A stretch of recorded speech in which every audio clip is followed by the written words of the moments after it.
Bismillah. Assalamualaikum warahmatullahi wabarakatuh. Alhamdulillah hamdan katsiran thayyiban mubarakan fi kama yuhibbu rabbuna wa yardah. Asyhadu an la ilaha illallah wahdahu la syarikalah wa asyhadu anna Muhammadan abduhu wa rasuluh. Wassalatu wassalamu ala rasulillah wa ala alihi wa ashabihi wa man tabi'ahum bi ihsanin ila yaumiddin. Ya ayyuhalladzina amanu taqullaha haqqa tuqatih wa la tamutunna illa wa antum muslimun. I'lamu rahimakumullah fa inna khairal hadithi kitabullah wa khairal hadi hadi Muhammad sallallahu alaihi wasallam. Wa syarrul umuri muhdatsatuha wa kullu muhdatsatin bid'ah wa kullu bid'atin dhalalah wa kullu dhalalatin finnar. Ma'asyiral muslimin, para jamaah, para penuntut ilmu yang dirahmati Allah Subhanahu wa taala.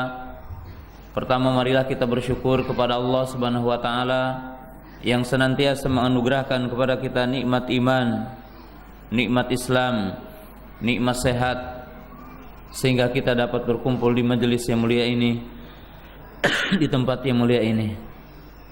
Dan yang kedua, saya sampaikan rasa syukur, terima kasih kepada para panitia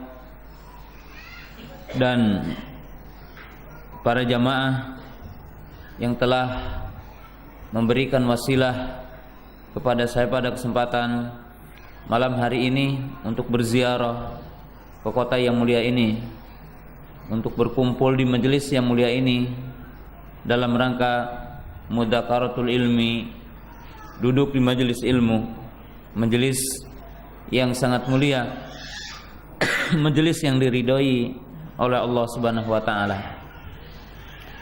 Kaum muslimin, jamaah yang dirahmati Allah Subhanahu wa taala, pada kesempatan malam hari ini saya ingin menjelaskan qawaid wa bawabit au usul min usul dinil Islam ya'rifu biha bainal batili wal haqqi au bainal haqqi wal batil.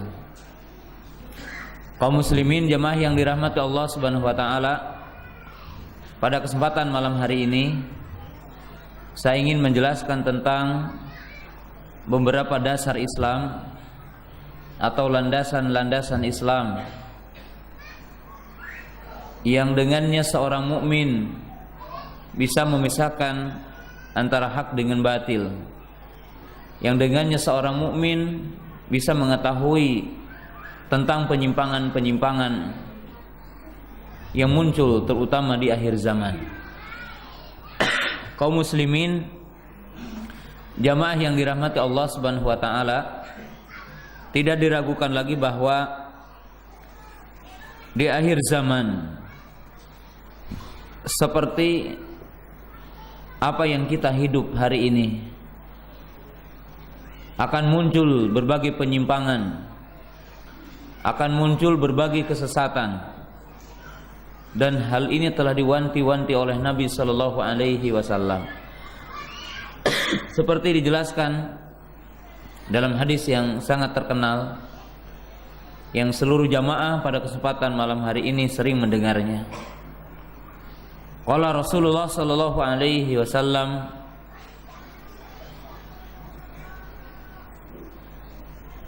fa innahu man ya'ish minkum fasayara ikhtilafan katsira fa alaikum bisunnati wa sunnatil khulafi ar-rasyidin al-mahdiyyin abdu 'alaiha binawajid. Barang siapa yang hidup setelahku, maka ia akan melihat perselisihan yang banyak, akan melihat penyimpangan yang banyak. Maka hendaklah kalian berpegang teguh dengan sunnahku dan sunnah para khulafa ar-rasyidin yang mereka telah mendapatkan petunjuk komitmenlah kepada sunnahku dan sunnah khulafa rasyidin. Genggamlah dengan kuat, gigitlah dengan gigi gerahamu. Dan Rasulullah sallallahu alaihi wasallam telah menjelaskan dalam hadis yang lain pun, satabtariku ummati ila 73 firqatan kulluha finnari ila wahidah. Qalu wa ma hiya al-wahidah ya Rasulullah? Qala ma kana alaihi al-yawma wa ashabi. Umatku akan berpecah belah menjadi 73 golongan. Semuanya menyimpang, terancam dengan api neraka kecuali satu. Lalu para sahabat bertanya, siapa yang satu itu?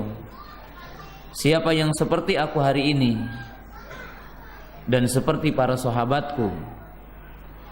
Dalam hadis ini pun menjelaskan bahwa akan muncul berbagai penyimpangan dan kesesatan.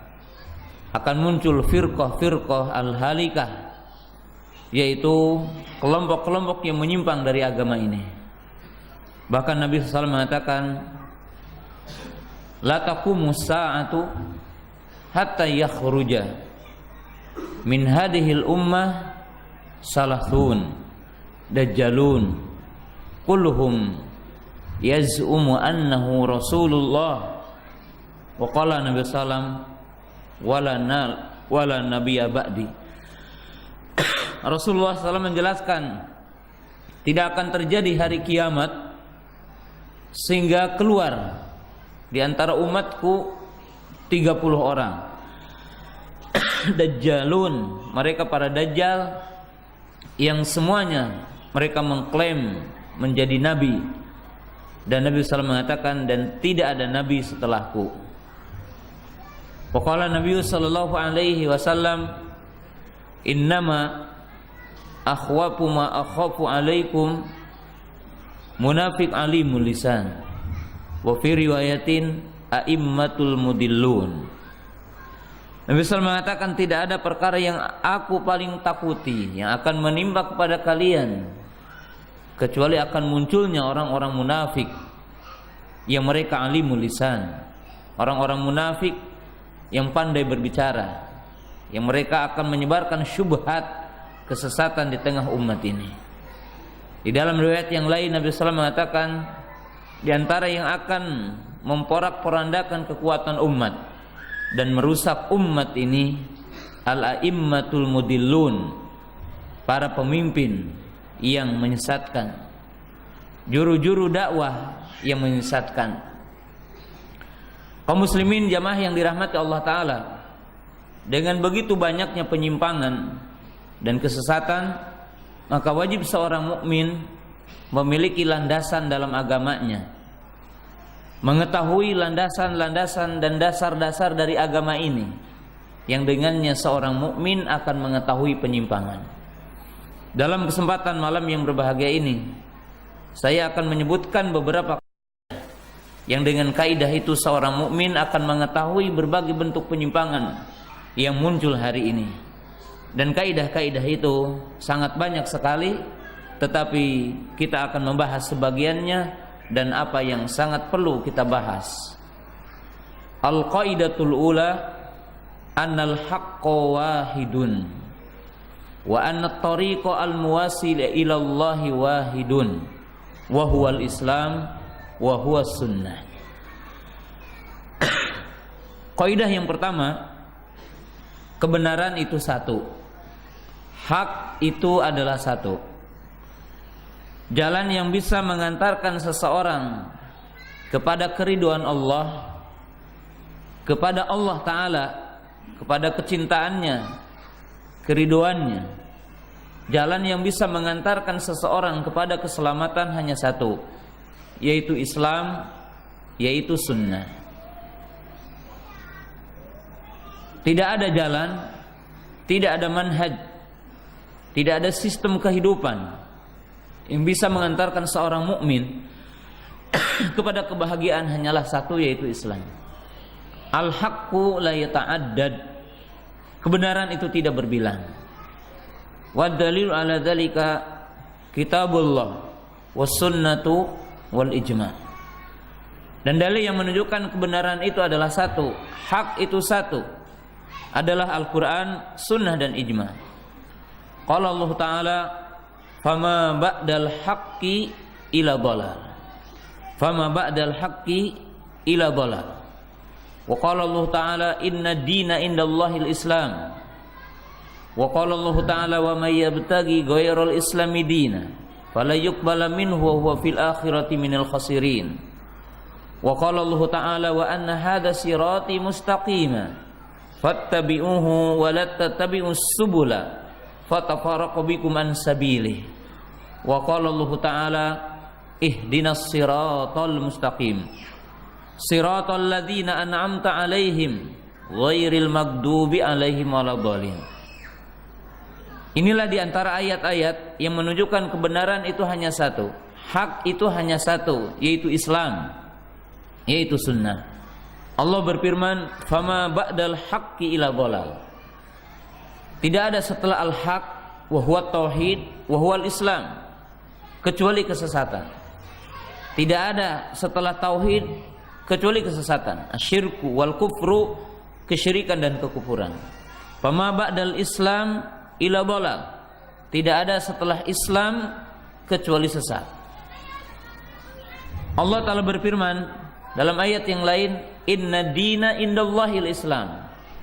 Sesungguhnya agama yang diridhoi di sisi Allah hanya satu, yaitu Islam. Wa may yabtaghi ghairal islami dina fala yuqbala minhu wa huwa fil akhirati minal khasirin. Ay man salaka tariqan wa huwa yurid an yataqarrab ila Allah fala yastati illa bidinil Islam. Ayat ini mengatakan barang siapa yang menempuh atau mengharapkan jalan selain Islam, maka tidak akan diterima.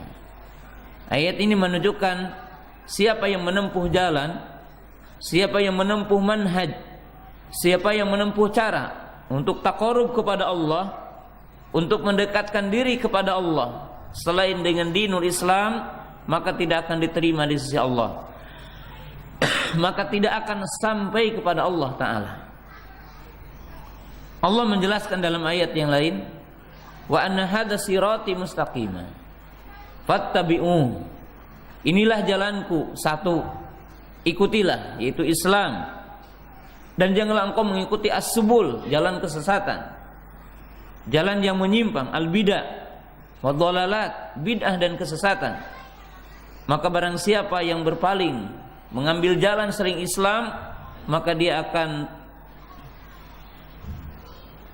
menyimpang, dia akan sesat dan tidak akan sampai kepada keriduan Allah Subhanahu wa taala. Dan dalam surah yang kita hafal dan dibaca dalam setiap hari tidak kurang dari 17 kali, kita mengatakan ihdinas siratal mustaqim. Tunjukkanlah aku kepada jalan yang lurus. Itu jalan orang-orang yang engkau telah beri nikmat. Siapa? Para nabi, para siddiqin, para syuhada, para solihin. Allah berfirman dalam surah An-Nisa, wa may yuti'illaha war rasulah fa ulaika ma'al ladzina an'amallahu minan nabiyyina wasiddiqina wasyuhada'i wasolihin. Siapa yang taat kepada Allah dan Rasulnya, maka ia akan berkumpul dengan orang-orang yang telah diberi nikmat oleh Allah, dengan mereka yang telah diberi nikmat oleh Allah dari para nabi, para siddiqin, para syuhada, para solihin. Fadinul anbiya wahidun wa huwa dinul Islam. Wa dinu Abi Bakrin wa Islam. Wa dinu Umar huwal Islam. Wa dinu Utsman huwal Islam. Agama para nabi satu, yaitu Islam. Allah Ta'ala berfirman, kana nasu ummata wahidah fa ba'atsallahu nabiyyina mubasysyirina wa mundirin. Keadaan manusia berada dalam umat yang satu, ay ala millatin wahidah, ala dinin wahidin, di atas agama yang satu, ay ala din tauhid, di atas din tauhid. Seluruh para nabi agamanya adalah satu, yaitu Islam. Nabi Nuh alaihissalam, Nabi Sulaiman, Nabi Zakaria, Nabi Yunus, Nabi Yusuf, Nabi Ibrahim, Nabi Ismail, Nabi Yakub, mereka mengucapkan kalimat wa umirtu an akuna minal muslimin, dan aku diperintah agar masuk kepada Islam dan masuk di antara orang-orang Islam. Allah berfirman tentang Ibrahim, wa wasabiha Ibrahimu banihi wa Yaqub ya baniya innallaha astafa lakumuddin fala tamutunna illa wa antum muslimun. Dan ingatlah ketika Ibrahim alaihissalam, demikian juga Yaqub berwasiat kepada anak dan cucunya, sesungguhnya Allah telah memilih agama bagi kamu, maka janganlah kamu mati kecuali dalam keadaan Islam. Fadinul anbiya wahidun wa huwa dinul Islam. Agama para nabi yaitu satu, yaitu Islam, dinul Islam. Hak adalah satu, yaitu Islam. Kaidah yang pertama ini dan dalil-dalil Al-Quran sebelum saya menjelaskan tentang sunnah sebagai bantahan kepada pemikiran yang baru hari ini, yaitu apa yang dikenal dengan liberalisme, yang mengatakan semua agama adalah benar, semua agama adalah hak, semua agama adalah akan sampai kepada Allah, semua agama adalah menuju keridhaan Allah. Fahadha i'tiqad aw hadhil aqidah batilah, wa may ya'taqidu hadhil aqidah fahuwa kafirun riddatun an dinil Islam. Kaidah yang pertama ini mengungkap dan menjelaskan sebuah pemikiran, sebuah fikrah yang mengatakan bahwa agama itu sama. Semua agama adalah menuju kepada Allah. Semua agama adalah menuju kepada keridhaan Allah. Ini adalah akidah yang batil, i'tiqad yang batil. Siapa yang meyakini ini, maka dia adalah kafir, keluar dari Islam. Li'annal haqqa wahidun, karena kebenaran itu hanya satu, yaitu Islam. Siapa yang mengatakan, siapa yang takarub kepada Allah dengan keyakinan yang mana saja, seperti beragama dengan dinul Yahud, ataupun orang beragama dengan agama Nasara, ataupun dengan yang lainnya, lalu ia akan sampai kepada keridhaan Allah dan meyakini akan sampai kepada keridhaan Allah, bahwa kafirun riddatun an dinil Islam, maka dia kafir dan keluar dari dinul Islam. Kaum muslimin jamaah yang dirahmati Allah Subhanahu wa taala, Rasulullah sallallahu alaihi wasallam menjelaskan tentang batilnya akidah ini. Pertama adalah hadis Hakim Ibnu Hizam radhiyallahu taala anhu. Hakim Ibnu Hizam radhiyallahu taala anhu, beliau masuk Islam, lalu beliau bertanya kepada Rasulullah sallallahu alaihi wasallam, "Wahai baginda Rasulullah, aku senantiasa melakukan kebaikan ketika zaman jahiliyah, membantu yang miskin, memerdekakan budak, memberi makan dan minum orang-orang yang menunaikan ibadah haji. Apakah Allah akan memberi pahala kepadaku dari apa yang aku lakukan dulu?" Qala aslamta ala ma aslafta. Qala aslamta ala ma aslafta. Maka Nabi SAW mengatakan, seluruh kebaikan yang kamu lakukan dulu akan dihitung oleh Allah setelah kamu masuk Islam. Maka di sini menunjukkan setiap manusia yang takarub kepada Allah dengan kebaikan, walam yastaslim bidinil Islam, walam yu'min bi risalati Muhammadin sallallahu alaihi wasallam, lam tuqbal minhu. Siapa yang melakukan bentuk kebaikan takarub kepada Allah dan dia tidak beriman dengan risalah Muhammad dan tidak istislam kepada Islam, maka tidak akan diterima oleh Allah Ta'ala.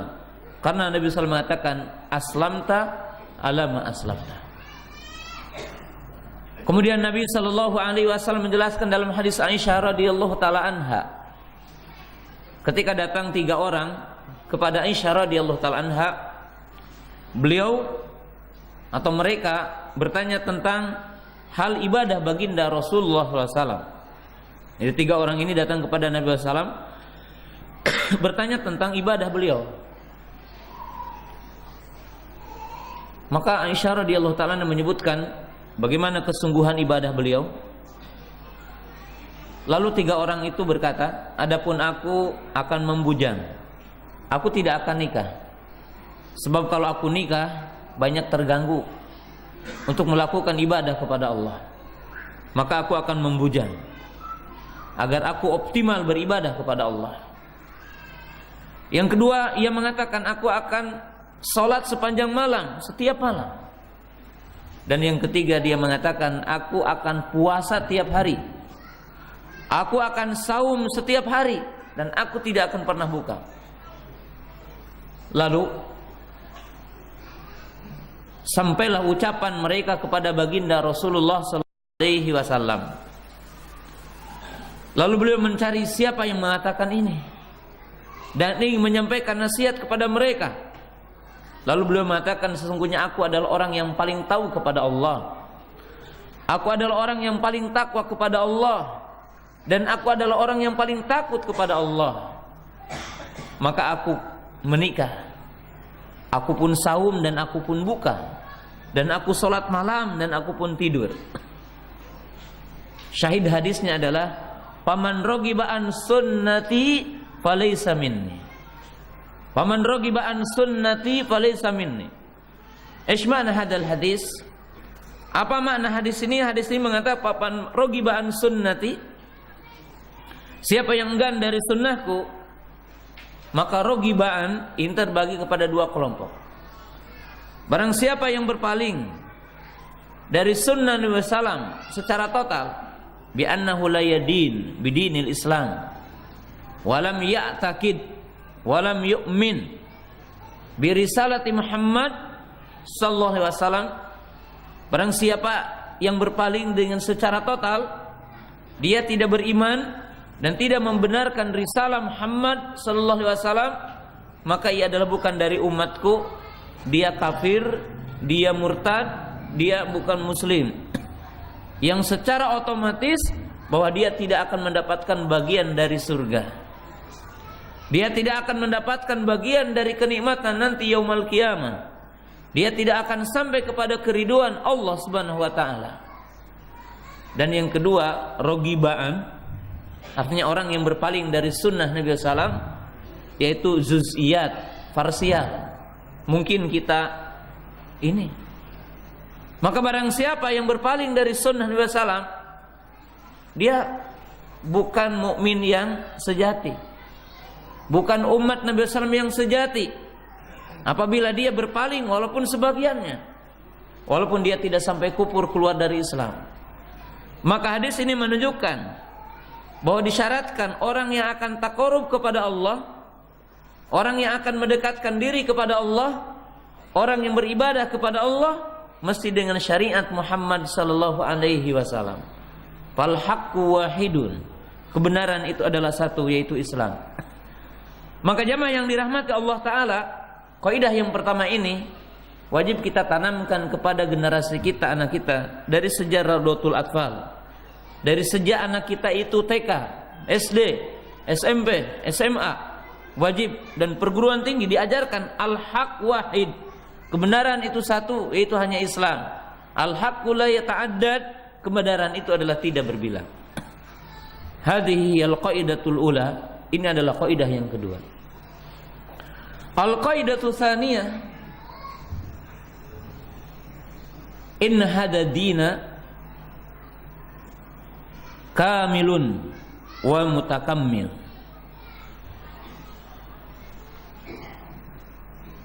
Wa anna hadha din salihun wa musallih likulli zamanin wa makanin. Kaidah yang kedua, ini ada 2 bagian, bahwa agama ini sempurna. Dan agama ini relevan, sesuai untuk setiap waktu dan tempat. Agama yang Allah turunkan buat kita ini, itu dinul Islam, syariat Islam. Dan syariat yang dibawa oleh Nabi Sallallahu Alaihi Wasallam adalah telah sempurna. Seorang mukmin tidak boleh dia menghadap, mencari cara, mencari manhaj, mencari metode hidup kecuali dengan dinul Islam. Tidak ada perkara yang dibutuhkan oleh manusia yang akan mendatangkan maslahat kecuali telah ada dalam agama ini kaidahnya. Dan tidak ada perkara yang akan mendatangkan madarat bagi hamba, bagi manusia kecuali telah ada larangannya dalam Quran ataupun dalam hadis Nabi Sallallahu Alaihi Wasallam. Dinul Islam din yang sempurna. Tidak ada perkara yang Allah tinggalkan. Tidak ada perkara yang Allah lalaikan. Tidak ada perkara yang Rasulullah SAW lalaikan, yang Rasulullah SAW tinggalkan apabila akan menciptakan maslahat bagi umat ini. Allah Ta'ala berfirman, ma faratna fil kitab min syai'. Tidak ada yang aku tinggalkan. Walaupun dalam ayat ini mengandung dua makna. Yang pertama adalah tulisan di Lauhil Mahfuz yang berkaitan dengan takdir. Tidak ada perkara yang terjadi di muka bumi ini, dan apa yang akan terjadi dan apa yang telah terjadi kecuali telah ditulis di Lauhil Mahfuz. Fi kitabun maknun la yamassuhu illal mutahharun. Sedangkan yang kedua yang dimaksud mafaratna fil kitab, yaitu tidak ada perkara yang aku tinggalkan dalam Quran yang akan memberi manfaat bagi manusia, yang akan menolak madarat bagi manusia kecuali Allah telah menetapkannya, kecuali Allah telah mensyariatkannya. Allah Ta'ala berfirman dalam ayat yang lain, al-yawma akmaltu lakum dinakum wa atmamtu alaikum ni'mati wa raditu lakumul Islam madina.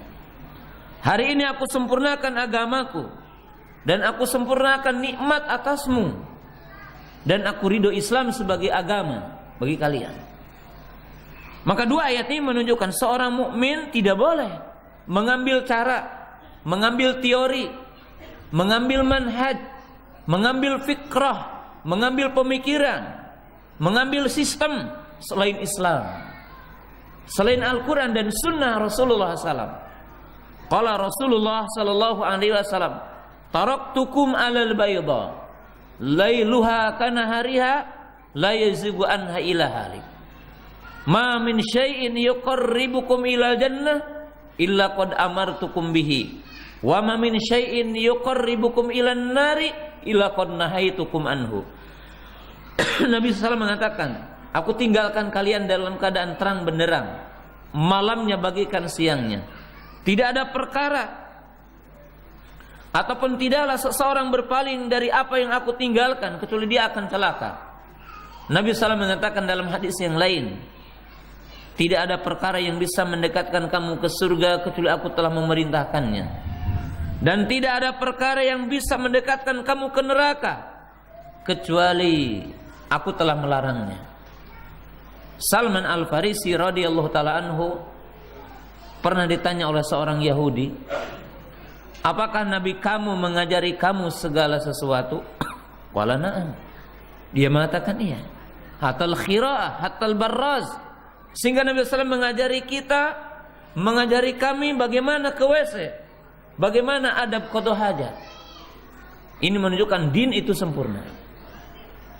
Kaidah ini membantah dan mengungkap kesesatan yang mengatakan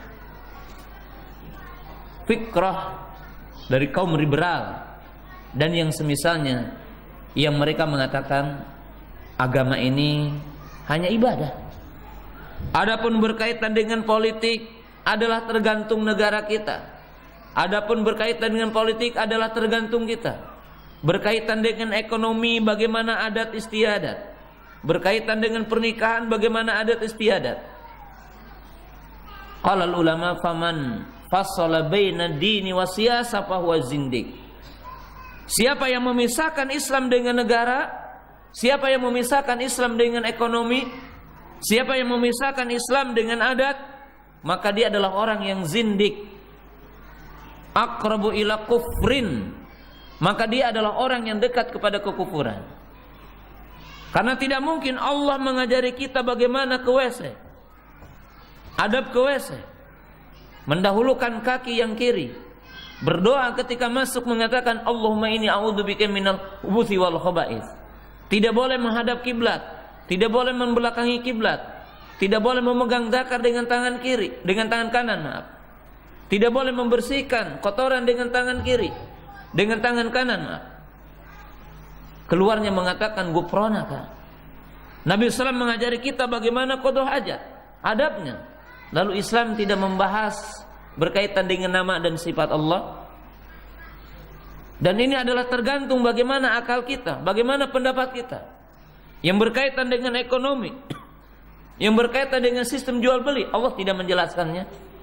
Bahkan kita mengetahui ayat yang terpanjang dalam Quran adalah ayat yang berkaitan dengan ekonomi. Ayat berkaitan dengan iktisadiyah, ayat yang berkaitan dengan tata cara jual beli, adab jual beli, adab pinjam meminjam.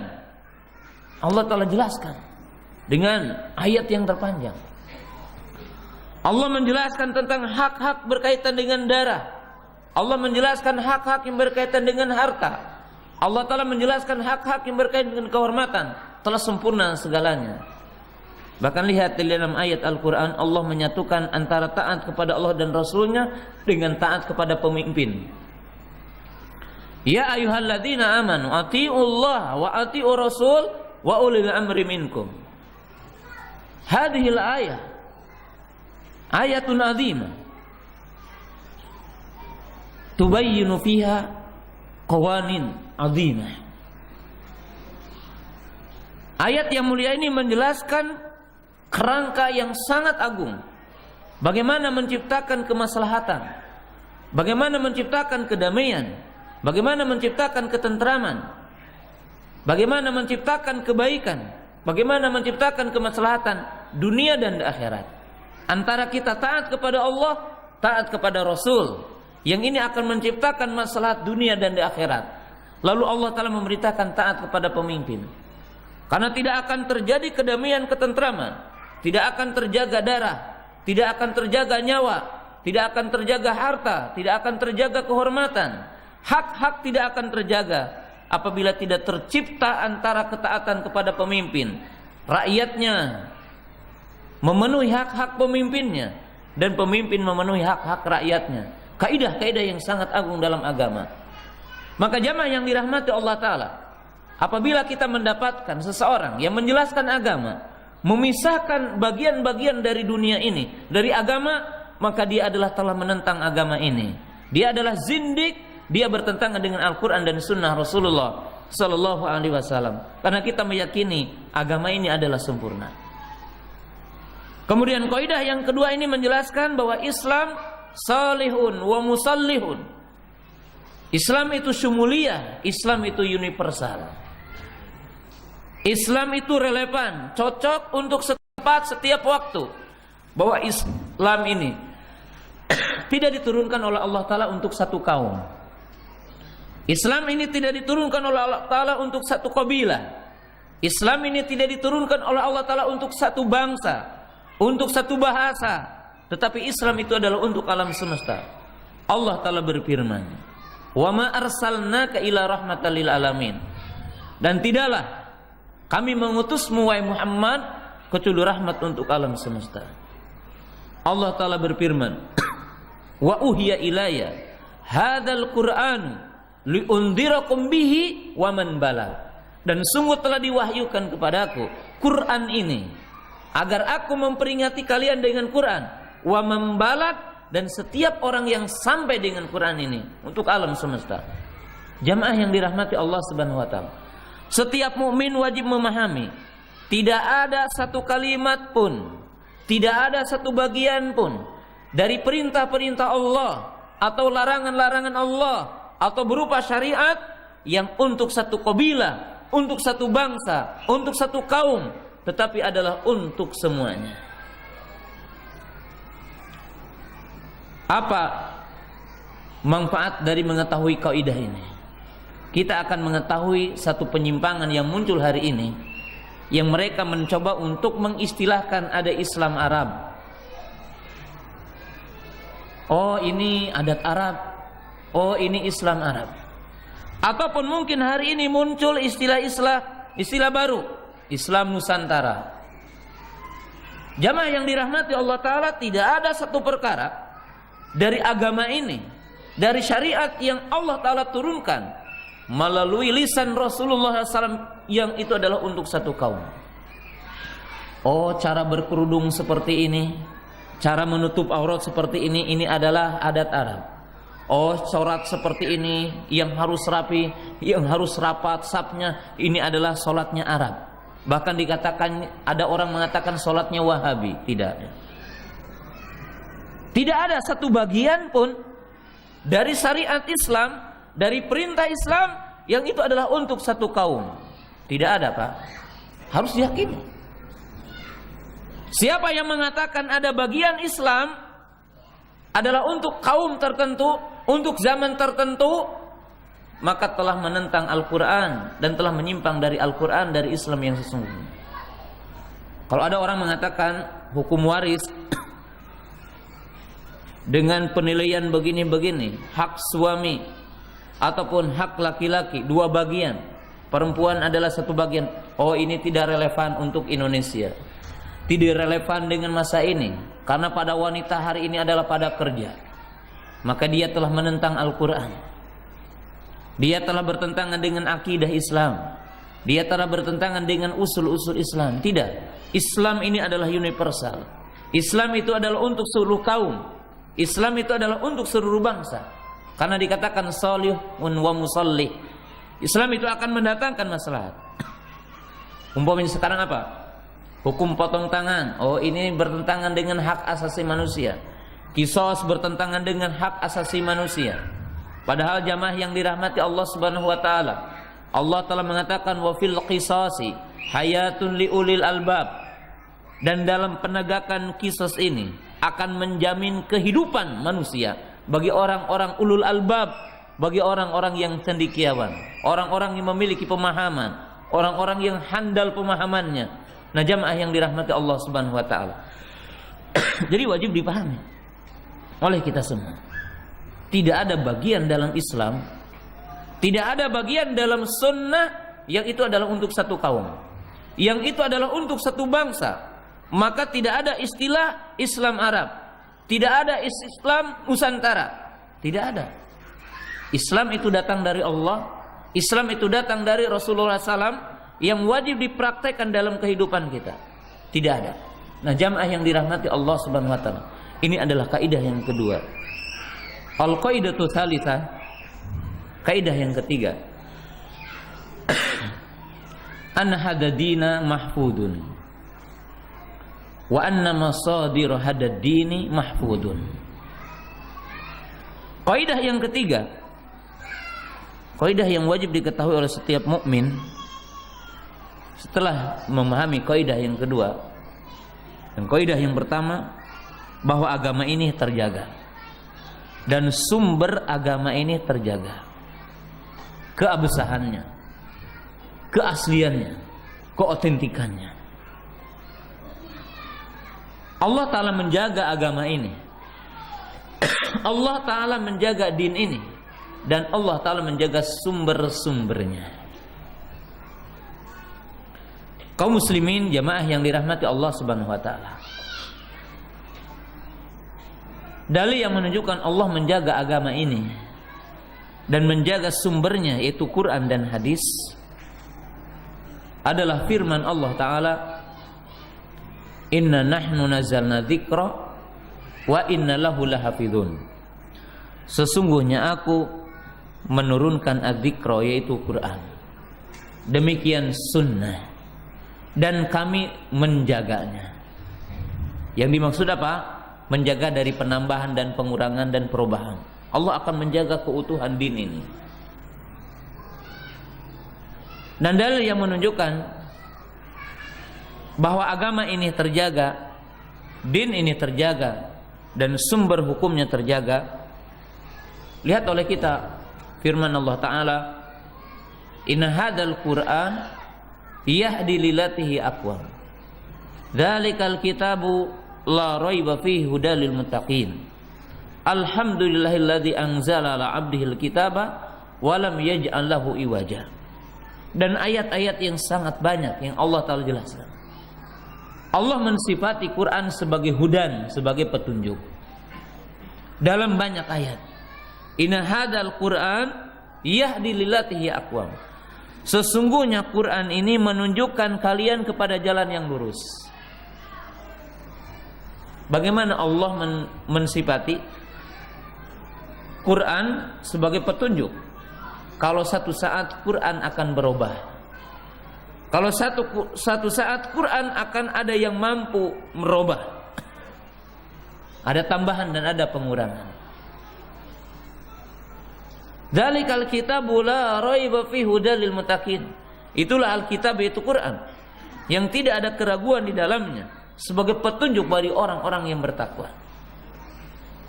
Bagaimana Allah Ta'ala menjamin kepada orang-orang yang berpegang teguh kepadanya tidak akan sesat kalau Quran itu akan ada perubahan. Allah berfirman, fa imma ya'tiyanakum minni hudan faman tabi'a hudaya fala yadhillu wa la yashqa. Allah menjelaskan dalam surah Thaha, barang siapa yang berpegang teguh kepada petunjukku, kepada Al-Quran, maka dia dijamin tidak akan sesat di muka bumi ini. Jamaah yang dirahmati Allah Subhanahu wa taala, kaidah yang ketiga ini adalah membantah kepada pemahaman Syiah, Rafidhah, dan Syiah Imamiyah. Itu Syiah 12 imam dan Syiah Rafidhah yang mereka memiliki keyakinan bahwa Quran yang ada di sisi ahli sunnah ada penambahan, atau Quran yang di sisi ahli sunnah ada perubahan.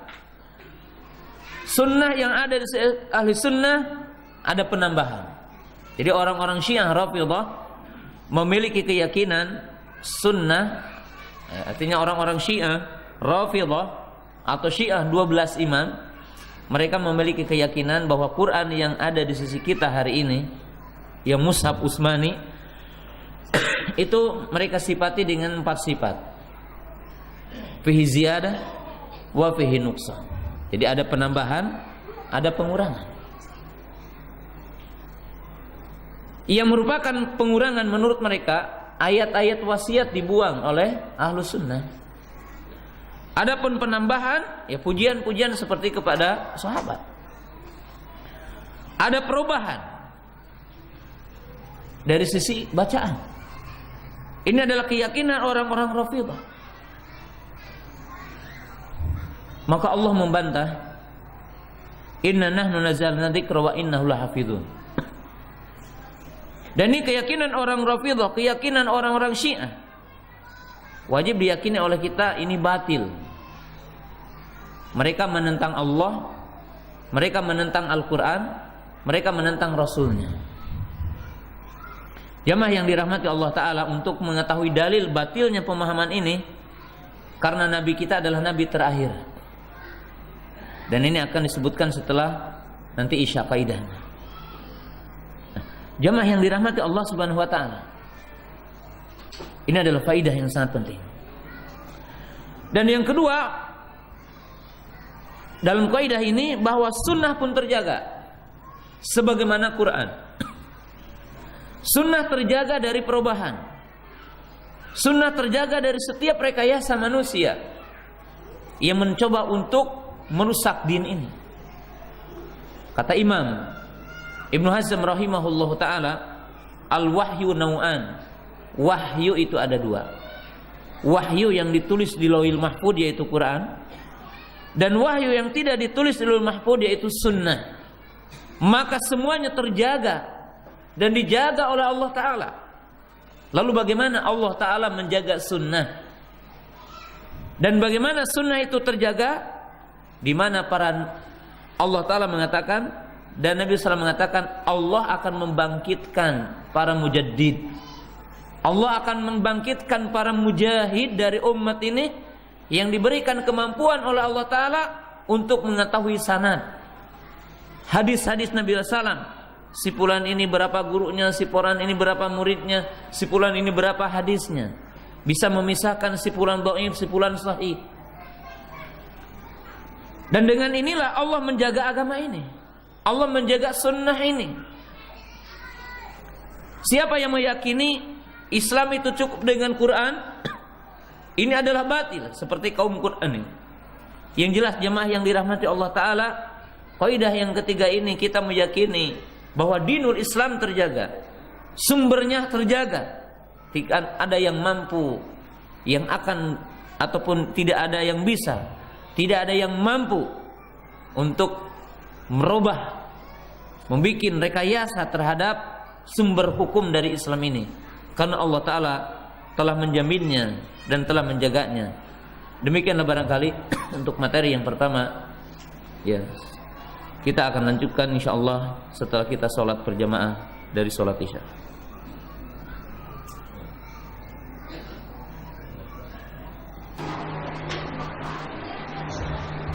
Alhamdulillahirabbil alamin. Ar-Rahmanir Rahim. Maliki yaumiddin. Iyyaka na'budu wa iyyaka nasta'in. Ihdinas siratal mustaqim.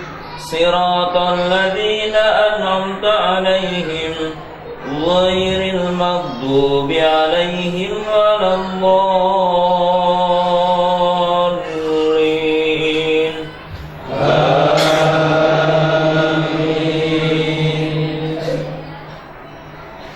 Ya ayyuhalladzina amanu in tuti'u fariqan minalladzina utul kitaba yaruddukum ba'da imanikum kafirin. Wa kaifa takfuruna wa antum tutla alaikum ayatullahi wa fiikum rasuluh. Wa man ya'tasim billahi faqad hudiya ila siratin mustaqim. Ya ayyuhalladzina amanu taqullaha haqqa tuqatih wa la tamutunna illa wa antum muslimun. Allahu Akbar.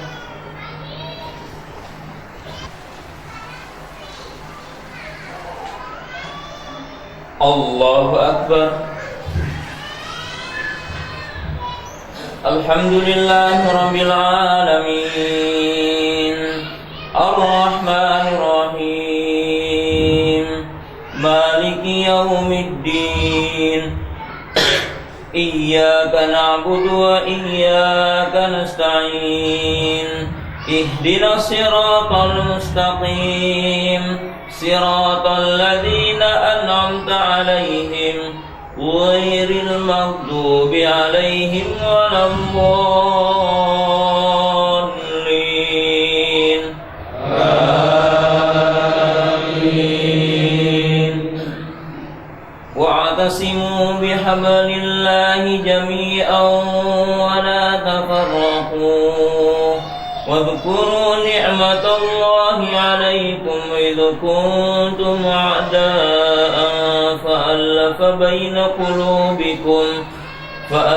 بين قلوبكم فأصبحتم بنعمته إخوانا وكنتم على شفا حفرة من النار فأنقذكم منها كذلك يبين الله لكم آياته لعلكم تهتدون.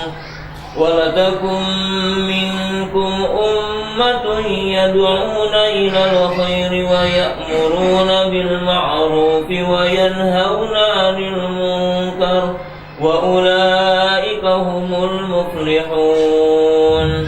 ولا تكونوا كالذين تفرقوا واختلفوا من بعد ما جاءهم البينات وأولئك لهم عذاب عظيم.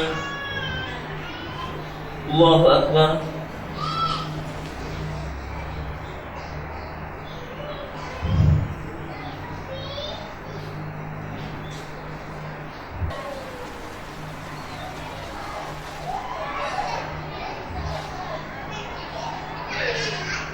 Assalamualaikum warahmatullahi. Assalamualaikum warahmatullahi. Kaum muslimin, para jamaah yang dirahmati Allah Subhanahu wa taala, kita telah sampai kepada kaidah yang ketiga, yaitu bahwa agama ini terjaga dan sumber hukum Islam itu dijaga oleh Allah taala. Baik Quran ataupun sunnah dijaga oleh Allah taala keabsahannya, keasliannya, keautentikannya. Adapun sunnah, jika seandainya ada sebagian orang yang ragu tentang keaslian dan keterjagaan sunnah, maka sesungguhnya para ulama telah menjelaskan dari ayat yang tadi, sebagaimana dijelaskan oleh Imam Ibnu Hazm rahimahullahu taala. Dan Allah Subhanahu wa taala menjaga sunnah, itu hadis-hadis Nabi sallallahu alaihi wasallam, di mana Allah taala membangkitkan dari umat ini para mujaddid, para mujtahid, para mujahid. Innallaha yab'atsu ala kulli ra'si mi'ati sanah rajulan man yujaddidu dinahum.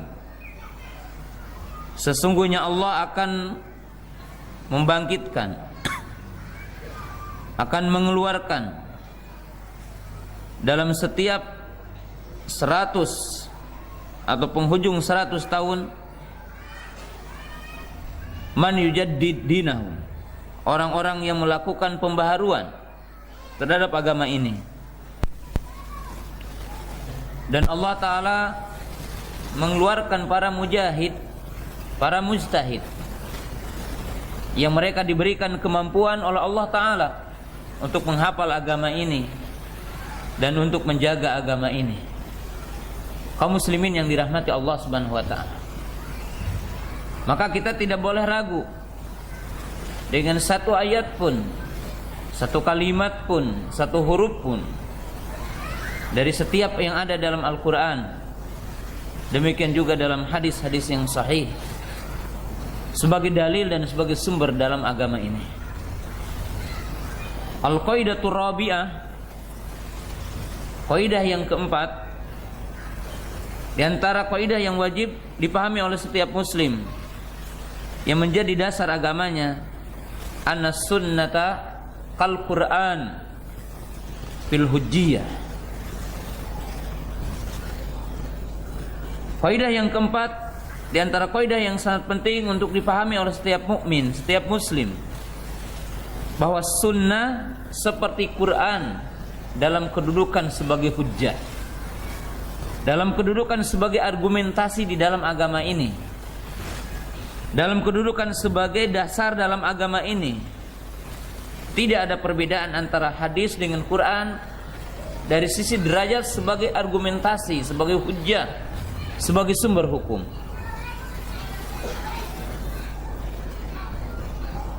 Apa-apa yang datang dalam hadis berkaitan dengan nama dan sifat Allah atau berkaitan dengan akidah, maka wajib kita menetapkannya seperti apa yang datang dalam Quran. Setiap perintah yang ada dalam sunnah maka sama seperti perintah di dalam Quran. Setiap larangan dalam hadis adalah sama derajatnya seperti larangan di dalam Al-Quran. Allah Subhanahu wa ta'ala telah menjelaskan dalam Al-Quran dengan dalil yang sangat banyak. wa yu'allimuhumul kitaba wal hikmah. Al-kitab wa huwal Qur'an, al-hikmah wa hiya sunnah.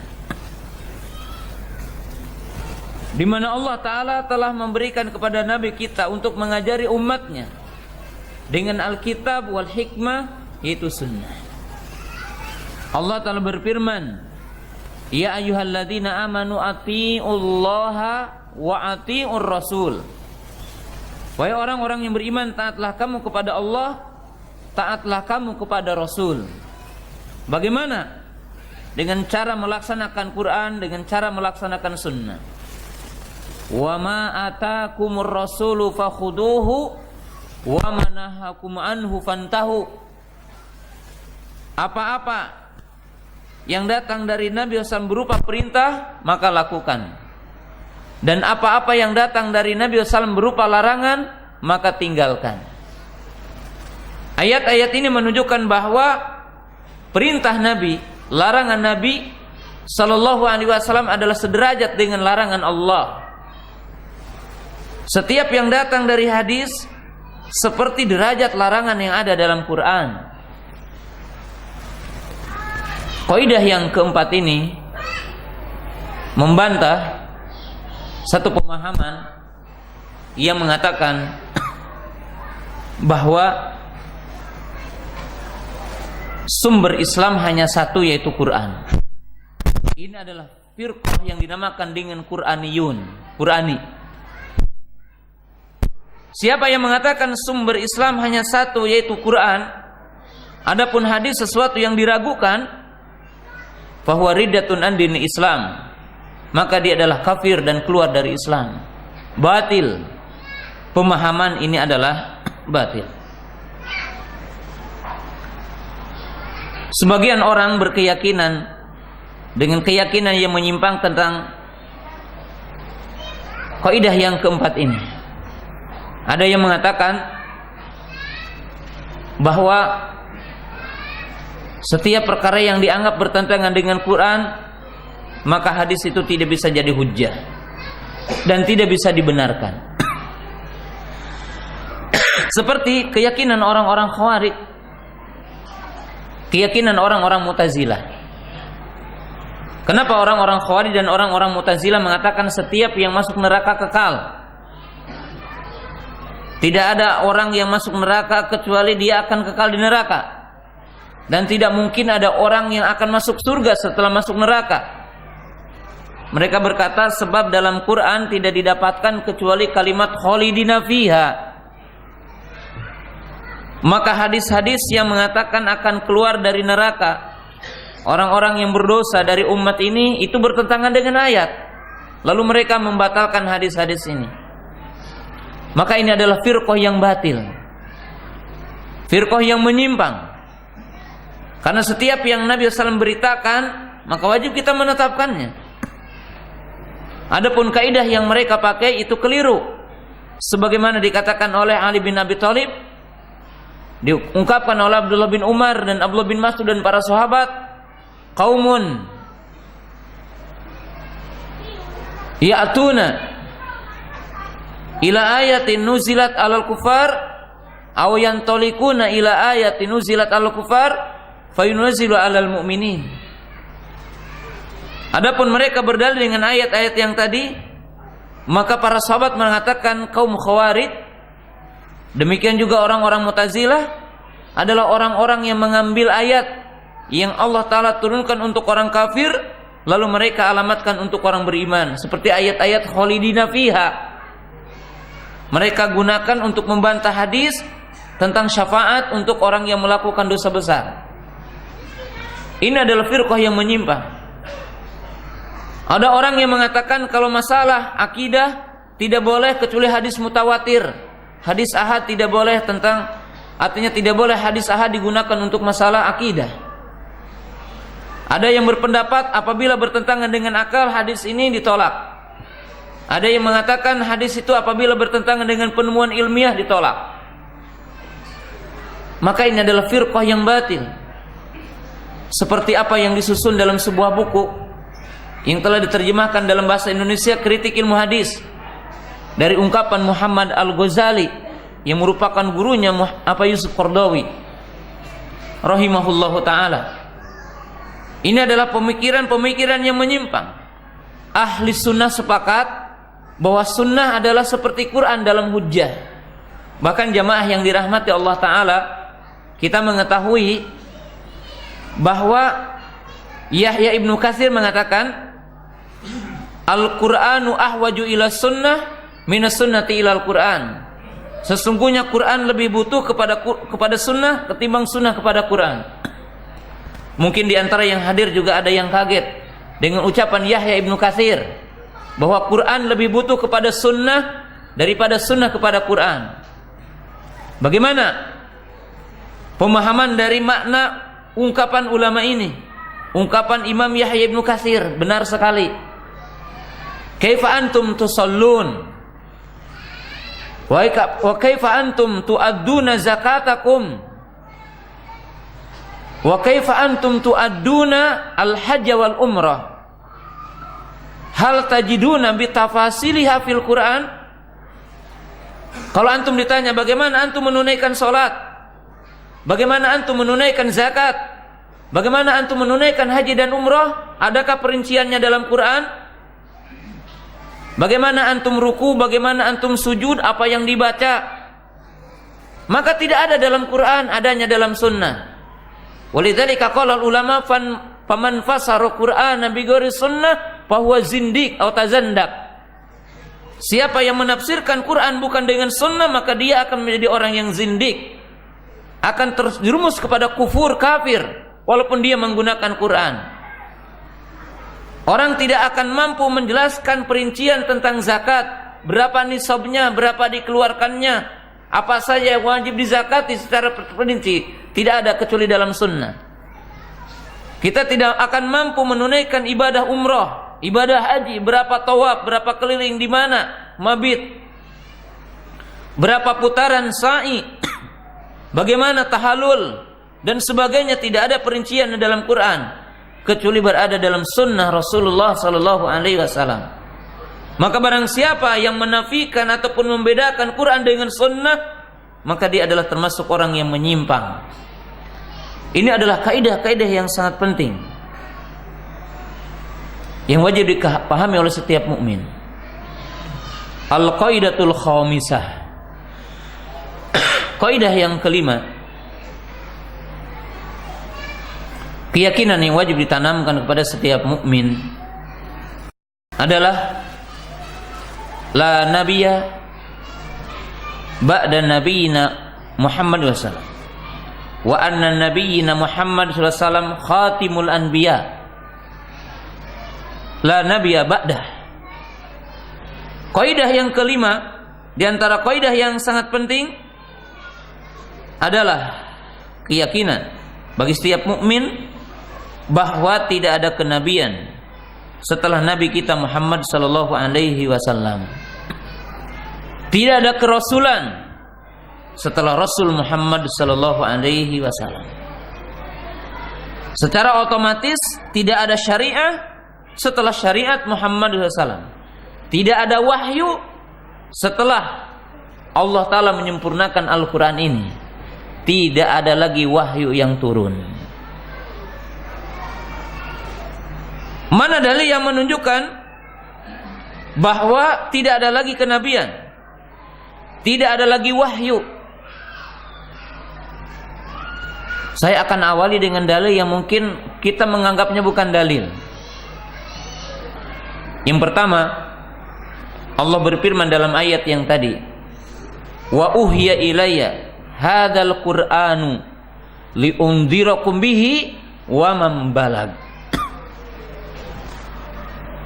Allah berfirman, dan aku wahyukan, dan Allah telah mewahyukan kepadaku Quran ini untuk memperingati kamu dengan Quran ini dan siapa yang sampai Quran ini, yang menunjukkan Quran itu adalah asoliyah istimrariyah. Quran ini adalah untuk alam semesta. Kalau dikatakan Quran sebagai hujah bagi yang setelahnya, menunjukkan tidak akan ada lagi nabi setelahnya, tidak akan lagi rasul setelahnya. Karena Quran ini adalah hujah bagi setiap orang yang setelahnya. Berbeda dengan apa-apa yang diturunkan kepada Nabi sebelum kita, Nabi kita Muhammad SAW. Seperti Taurat, Injil, Zabur, Suhuf Ibrahim, Suhuf Musa, dan yang lainnya. Yang kedua, wa ma arsalnaka ila rahmatan lil alamin. Dan tidaklah kami mengutusmu kecuali rahmat untuk alam semesta. Ayat ini pun menunjukkan kalau dikatakan Nabi kita sebagai alam, sebagai rahmat alam semesta, maka menunjukkan tidak akan lagi Nabi setelahnya, tidak akan lagi Rasul setelahnya. Dan ayat yang berbunyi al-yawma akmaltu lakum dinakum wa atmamtu alaikum ni'mati wa raditu lakumul Islam madina. Ayat yang menunjukkan bahwa agama ini sempurna, wahyu ini telah disempurnakan oleh Allah, dan nikmat atas umat ini telah disempurnakan oleh Allah Ta'ala. Dan nikmat Allah kepada hambanya telah disempurnakan. Itu nikmat apa? Nikmat risalah, nikmat nubuwah, nikmat kenabian, nikmat kerasulan. Bukan nikmat dunia. Yang dimaksud dalam ayat ini adalah nikmatun nubuwah, nikmatun risalah, nikmat kenabian, nikmat kerasulan. Adapun ayat yang paling populer adalah makana Muhammadun aba ahadim mirijalikum walakin Rasulullah wa khataman nabiyyin. Ini adalah ayat yang populer, ayat yang sangat jelas sekali. Wa qala Nabi sallallahu alaihi wasallam, la taqumu sa'ah hatta yakhruja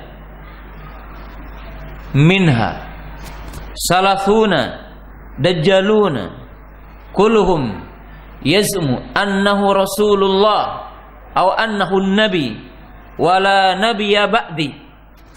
Nabi SAW mengatakan, tidak akan terjadi hari kiamat sehingga keluar dari umat ini 30 orang dajjal yang mereka mengaku jadi nabi. Kaidah yang kelima ini sebagai bantahan kepada dua kelompok. Diperhatikan, kaidah yang kelima ini bantahan kepada dua kelompok yang menyimpang. Kelompok yang pertama, orang-orang yang mengklaim jadi nabi atau meyakini ada nabi, walaupun dia tidak mengklaim sebagai nabi, tapi dia menetapkan dan mengimani ada lagi nabi. Seperti siapa? Musailamah al-Kadzab. Dan di Indonesia banyak sekali. Dari yang terbaru adalah Ahmad Musaddiq, ya. Kemudian Lia Amiluddin. Kemudian ada nabi namanya Cecep. Ada nabi namanya Anton. Bahkan dulu ada nabi namanya Totong. Semuanya adalah dajjal min ad-dajjajilah. Mereka adalah dajjal di antara dajjajilah. Dan yang kedua adalah orang yang mengaku tidak jadi nabi, tapi mengklaim mendapat wahyu. Tidak memproklamirkan sebagai nabi, tapi dia mengklaim dapat wahyu. Ini adalah dua kelompok, yaitu orang-orang Syiah yang mengklaim bahwa imam yang 12 mendapat wahyu, dan sebagian dari kelompok Thariqah Sufiyah yang mengklaim bahwa guru-guru mereka mendapatkan wahyu, bertemu dengan Allah, Allah memberikan wahyu kepada mereka, atau ketemu dengan Nabi SAW. Maka dua keyakinan ini batil.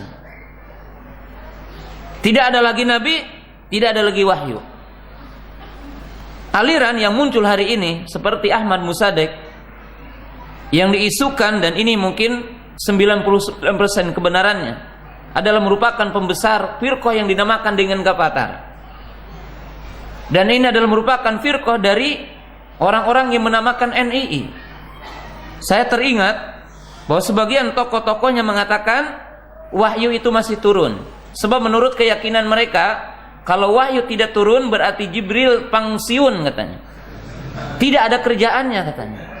Jadi kalau wahyu itu tidak turun, Jibril alaihissalam itu udah pensiun katanya. Tidak ada kerjaannya hari ini. Maka mereka mengatakan Quran masih turun. Artinya wahyu masih turun. Sehingga muncul beberapa nabi dengan seide, karena yang menjadi nabi itu banyak ya. Ada beberapa nabi, dan ini semuanya dari sekte NII. Nah, jemaah yang dirahmati Allah Subhanahu wa taala, ya, perlu diketahui ini adalah firqah yang menyimpang. Jadi kalau sekarang ada orang mengaku jadi nabi, ini bertentangan dengan usul Islam, bertentangan dengan kaidah Islam. Kalau ada orang mengklaim mendapatkan wahyu, bahkan orang-orang Syiah Rafidhah, Syiah 12 imam, mereka meyakini bahwa imam yang 12 itu lebih mulia ketimbang para nabi. Jadi lebih mulia dari para nabi. Kenapa? Kalau para nabi dapat wahyu lewat Jibril. Kalau imam yang 12 langsung dari Allah, tanpa perantara. Oleh sebab itu Khomeini laknatullah, dia mengatakan, wa min darurati i'tiqadatina anna li a'immatana maqaman mahmudan la yablugh malakun muqarrabun wala nabiyyun mursalun. Ini lihat, Khomeini laknatullah, dia mengatakan, dan merupakan pokok akidah kami, artinya jangan ngaku Syiah kalau tidak begini, kata Khomeini. Di antara pokok keyakinan kami bahwa bagi imam-imam kami ada kedudukan yang mulia yang tidak bisa disamai oleh para malaikat dan tidak disamai oleh para nabi. Mereka meyakini imam yang 12 lebih afdal. Maka oleh sebab itu mereka meyakini Quran itu bisa dimansuh dengan ucapan imam yang 12. Quran itu bisa ditakhsis dengan salah satu ucapan imam yang 12. Ya. Ini adalah keyakinan-keyakinan yang batil yang muncul di tengah-tengah umat ini. Ada orang yang mengatakan, hadasani qalbi an rabbi wa man yaqulu bihadza fa huwa kafirun riddatun an dinil Islam. Kalau ada orang mengatakan, aku telah ketemu dengan Allah dan aku mendapatkan wahyu dari Allah, maka ini adalah telah kafir, keluar dari Islam. Karena Allah telah menyempurnakan syariat ini dan tidak ada wahyu yang turun lagi. Adapun kalau orang dapat mimpi atau ilafat, maka harus ditimbang dengan Quran dan Sunnah. Karena kita sepakat, Imam Syafi'i mengatakan, al ilmu khamsu darajat, nggak ada mimpi kata Imam Syafi'i. Al ilmu khamsu darajat, ilmu itu ada 5 tingkatan. Al kitab, was sunnatu sahihah, wal ijma' wa aqwalus sahabah wal qiyas. Beliau mengatakan ilmu itu ada 5 tingkatan. Yang pertama Quran, yang kedua hadis yang sahih, yang ketiga adalah ijma' sahabat, yang keempat adalah perkataan para sahabat. Kalau terjadi perbedaan, maka tidak boleh keluar dari mereka. Dan yang kelima katanya mengkiaskan. Wa qala al-Imam Syafi'i rahimahullahu taala, idza ra'aita rajulan yatiru fis sama aw yamshi 'alal ma fala taqtar bi annahu awliyaullah. Kalau kamu melihat orang terbang di udara, berjalan di atas air, maka jangan sekali-kali tertipu bahwa dia adalah wali Allah. Uji ucapan dan perbuatannya. Kalau ucapan dan perbuatannya sesuai dengan dalil, dia adalah wali Allah. Kalau ucapan dan perbuatannya bertentangan dengan Quran ataupun hadis, ketahuilah bahwa dia adalah wali syaitan, laknatullah. Ini adalah kaidah yang wajib dipahami oleh setiap muslim berkaitan dengan landasan agama. Al-qaidatu sadisah, kaidah yang keenam, kita akan lihat di sini penyimpangan berkaitan dengan jenis ISIS, takfiri apa gitu. Lihat kaidah ini. I'lamu annal kufra wal fisqa wal zulma naw'an wasyirka naw'an. Kaidah yang sangat penting wajib dipahami oleh setiap mukmin ahli sunnah. Kaidah yang sangat penting yang para ulama telah menjelaskan kaidah ini, bahwa mereka mengatakan, ketahuilah bahwasanya kufur, syirik, zalim, fasik, nifak terbagi kepada 2. Lihat kaidah ini dan landasan ini, kita akan mengetahui bagaimana pemahaman penyimpangan yang muncul hari ini. Jamaah yang dirahmati Allah Ta'ala, kaidah yang keenam ini termasuk kaidah yang sangat penting. Ketahuilah, apabila kita membaca Quran dan apabila kita membaca hadis dan apabila kita membaca aqwal ulama tentang kafir, fasik, nifak, zalim, syirik adalah terbagi kepada 2. Siapa yang tidak tahu kaidah ini mesti akan menyimpang. Ima menyimpang menjadi khawarij, ima menyimpang menjadi murjiah. Di antara dua tepi yang menyimpang, yang keliru. Siapa yang mengatakan setiap lafaz kafir dalam Quran berarti keluar dari Islam, berarti ini ciri khawarij. Siapa yang mengatakan setiap makna kafir itu hanya kufur asghar, maka ini adalah murjiah. Siapa yang memahami kafir dalam Quran, bisa kafir akbar, bisa kufur asghar, maka dia adalah sunni. Jamaah yang dirahmati Allah Ta'ala, ada dalam Quran dan kafir yang ada dalam sunnah semana dengannya fasik, semana dengannya nifak, semana di dalamnya adalah syirik.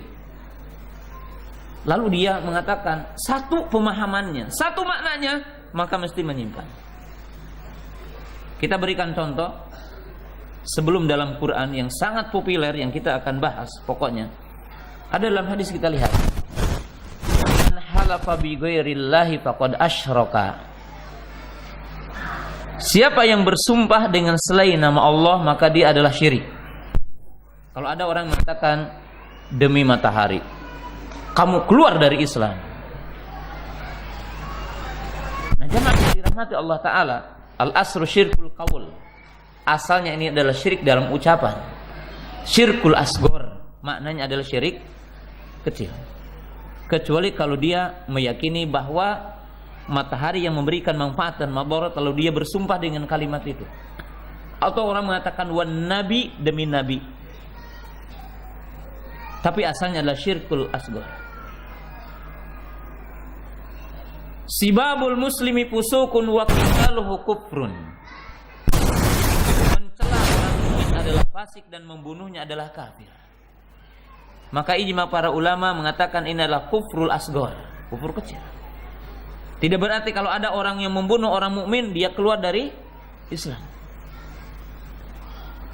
Jamaah yang dirahmati Allah Ta'ala, alamatun nifaq salah.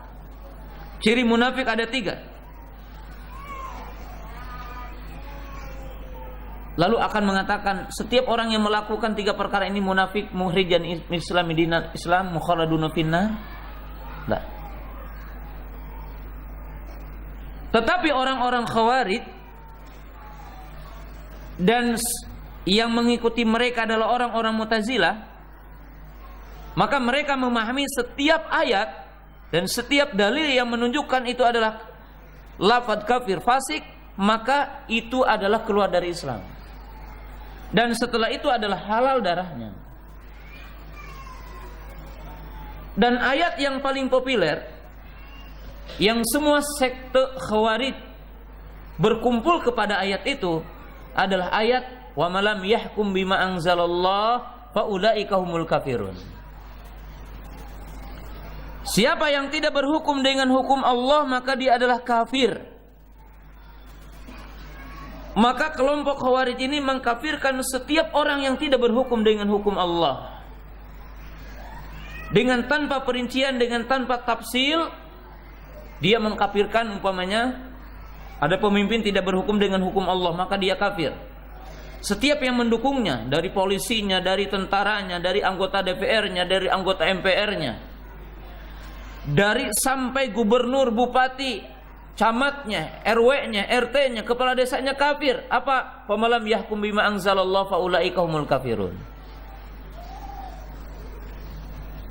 Padahal jamaah yang dirahmati Allah Ta'ala, kufur, fasik, nifak itu memiliki 2 makna. Ada kufur akbar, ada kufur asghar.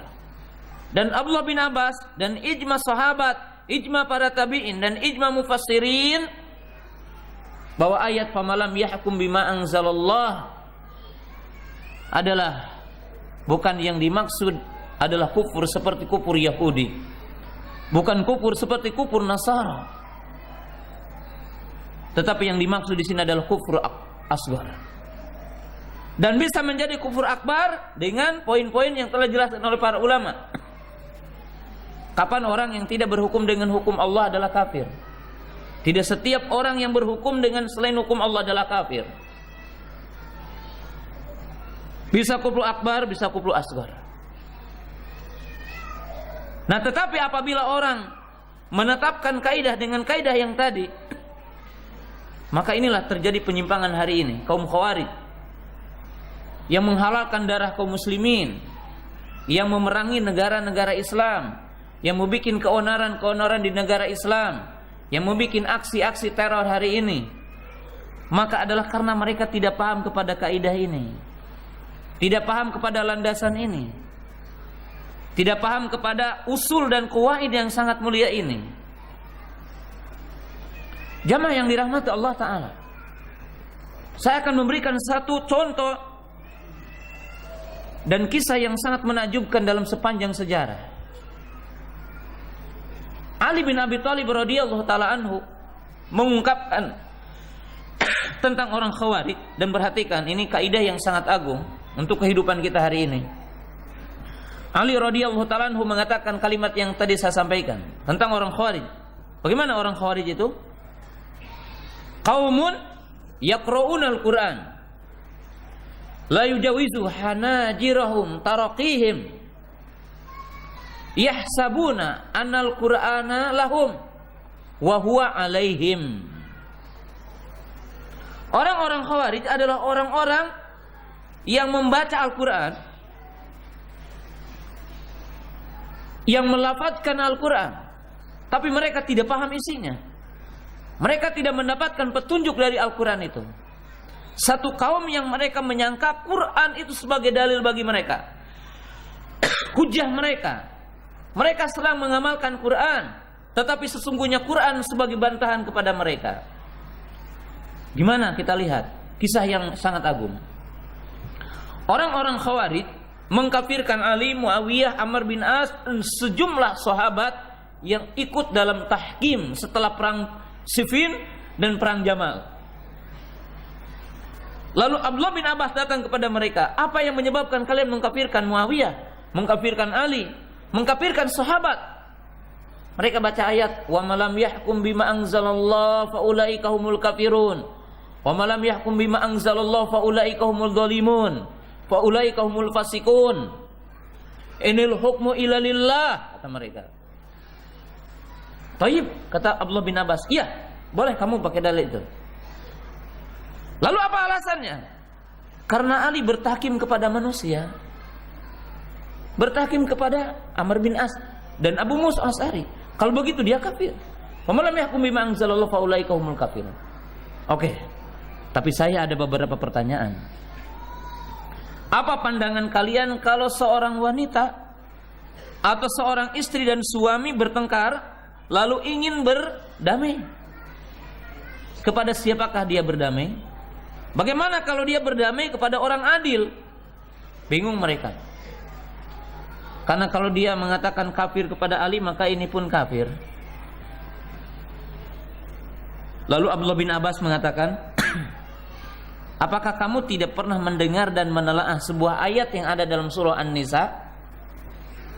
Wa in khiftum shiqaqan bainihima fab'athu hakaman min ahlihi wa hakaman min ahliha in yurida islaha. Wahai orang Khawarij, baca ayat ini.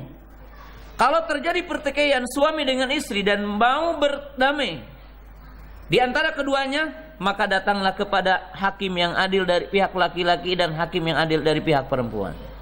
Kalau keduanya pingin damai. Wahai orang-orang Khawarij, apa pandangan kalian tentang kisah ini? Apakah mereka berhukum dengan hukum Allah atau dia berhukum dengan manusia? Baru mereka mengatakan, saya paham, berarti ini berhukum dengan hukum Allah. Wahai orang Khawarij, kalau masalah rumah tangga bertahkim dengan orang yang adil, kenapa masalah darah tidak bertahkim dengan hakim yang adil? Berarti lebih perlu Ali dengan Muawiyah berdamai dan tahkim dari sekedar masalah rumah tangga.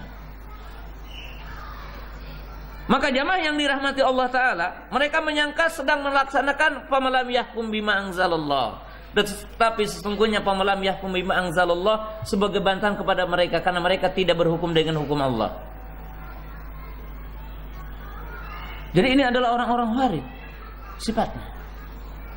Kita lihat orang yang melakukan teror kemarin di Tamrin, entah benar atau enggak, yang penting dia adalah orang seperti itu. Mereka menghalalkan darah. Mereka menyangka bahwa itu jihad. Mereka menyangka itu adalah mati syahid. Mereka menganggap itu adalah jihad. Mereka menganggap itu adalah amal kebaikan. Tapi Islam membantah mereka secara akal ataupun secara dalil. Yang dibunuh siapa? Mukmin. Allah mengatakan apa? Wa man qatala mu'minan muta'ammidan fajaza'u jahannamu khalidan fiha. Mereka dalam hatinya ingin surga, tapi Allah menyediakan bagi mereka neraka. Karena siapa yang membunuh mukmin dengan sengaja, maka tempat kembalinya adalah neraka. Bagaimana? Mereka tidak dikatakan merencanakan membunuh mukmin. Mereka bikin rekayasa, mereka bikin perencanaan, mereka sengaja membunuh mukmin. Ya. Karena lisu'ud fahmi, karena mereka buruk pemahamannya. Kita lihat, mereka menyangka membunuh orang kafir. Ternyata tidak ada seorang pun dari orang kafir yang terbunuh. Bahkan seandainya pun terbunuh, Nabi SAW membantah mereka. Man qatala mu'ahadan lam yarih raihatal jannah. Siapa yang membunuh kafir mu'ahad, maka dia tidak akan mendapatkan wanginya surga. Dia mengharapkan wanginya surga. Tapi Nabi SAW mengatakan mereka tidak akan mendapatkan wanginya surga.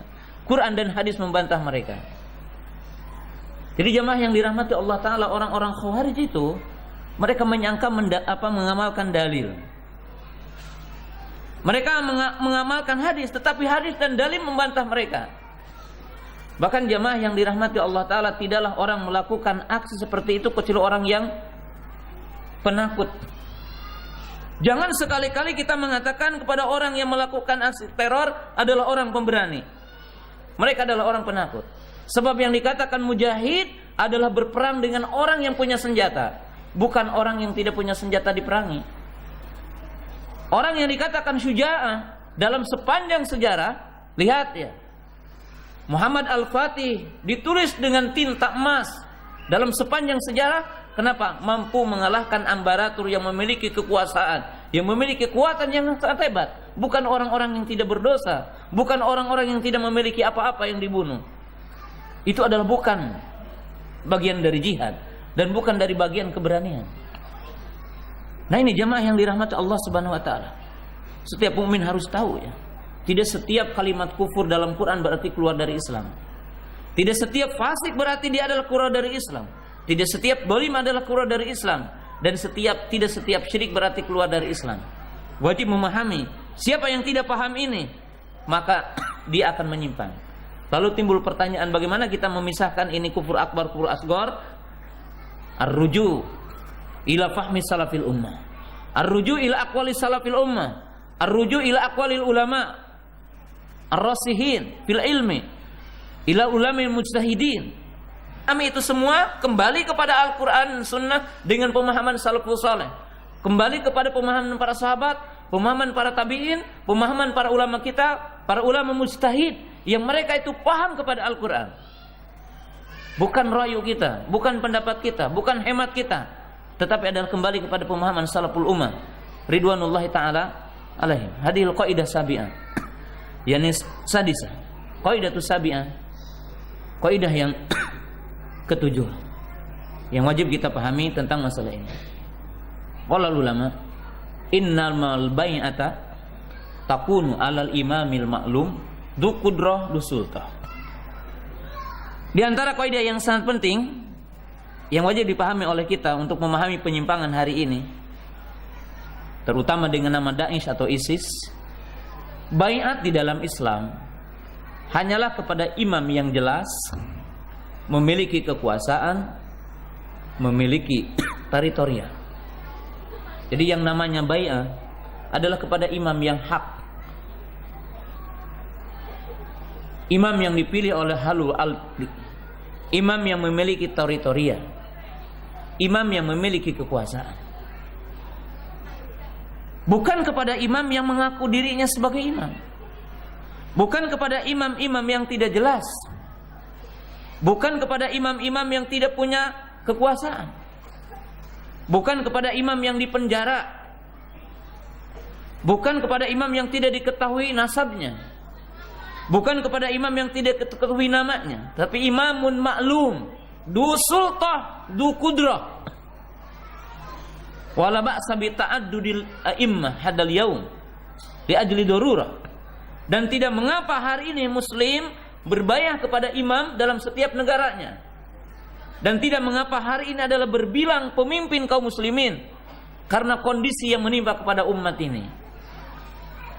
Maka ini membantah dan menjelaskan satu pemahaman bahwa ada baiat-baiat ke imam-imam yang tidak jelas, imam-imam di bawah tanah. Ada yang mengatakan bahwa hari ini tidak ada negara Islam, hari ini tidak ada ketaatan. Kenapa? Karena belum ada imamnya. Maka ini batil. Ini adalah pemahaman orang-orang apa? Syiah yang mengatakan imam muntadornya nanti, Imam Mahdi yang akan datang. Adapun bagi kita sekarang, maka mentaati imam yang hak, yang muslim, yang ada dalam setiap negara wajib kita taati. Siapa yang berdalil dengan dalil man mata walam yakun fi unuhi bai'ah mata mitatan jahiliyah. Lalu mereka menggunakan hadis ini untuk kepada imam-imam yang tidak jelas. Dan hadis ini juga menunjukkan batilnya kepemimpinan ataupun pengakuan keimamahan Abu Bakar al-Baghdadi yang dikenal dengan Dais ataupun ISIS. Itu tidak sah keimamahannya. Bahkan penglaiman dia sebagai khalifah, dia termasuk pengklaiman yang batil. Karena siapa yang mengakui hari ini sebagai khalifah, fahuwa dajjalun min ad-dajjajilah, fahuwa syaitan. Siapa yang mengklaim hari ini sebagai khalifah, maka dia adalah dajjal, pendusta, syaitan. Nah, jemaah yang dirahmati Allah Ta'ala, wajib kita tahu, imam yang hak, imam yang a'zam, yang punya teritorial jelas, bukan imam yang tersembunyi. Karena di Indonesia ini sangat banyak sekali imamnya. Sekte-sekte yang membaiat, baiat anu, baiat anu, baiat anu. Ya. Tidak hak, tidak jelas, tidak sah. Karena imam itu wajib dipilih oleh al-hal wal aqdi. Dipilih oleh siapa? Orang yang berkompeten. Bukan tiba-tiba Abu Bakar al-Baghdadi memproklamirkan diri lalu menuntut orang untuk berbaiat kepadanya. Tidak sah, tidak hak. Bagaimana dikatakan khalifah sedangkan negara-negara yang lain tidak bisa ditundukkan? Bagaimana dikatakan khalifah? Itu tidak sah dan tidak hak. Nah, jamaah yang dirahmati Allah Subhanahu wa taala, ini adalah perkara yang wajib diketahui oleh setiap mukmin. Karena tanpa kita memahami ini, maka kita akan sangat mudah sekali ya, munculnya penyimpangan, munculnya kesesatan, akan sangat mudah sekali orang untuk terbawa dengan penyimpangan-penyimpangan ini. Kaum muslimin jamaah yang dirahmati Allah Subhanahu wa taala, ini adalah kaidah yang ketujuh. Sesungguhnya masih banyak kaidah untuk kita ketahui, dan dengan ini kita bisa mengetahui penyimpangan. Tetapi berhubung waktunya udah jam 8 kurang seperempat, maka kita cukupkan dulu sampai di sini dan kita buka untuk soal jawab ya. Insyaallah dengan beberapa pertanyaan mungkin akan bertambah insyaallah.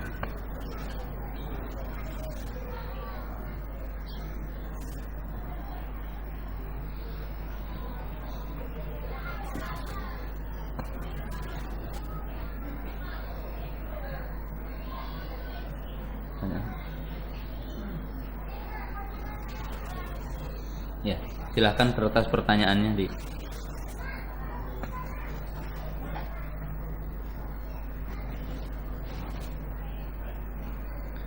Pertanyaannya ditulis saja ya. Ditulis pertanyaan.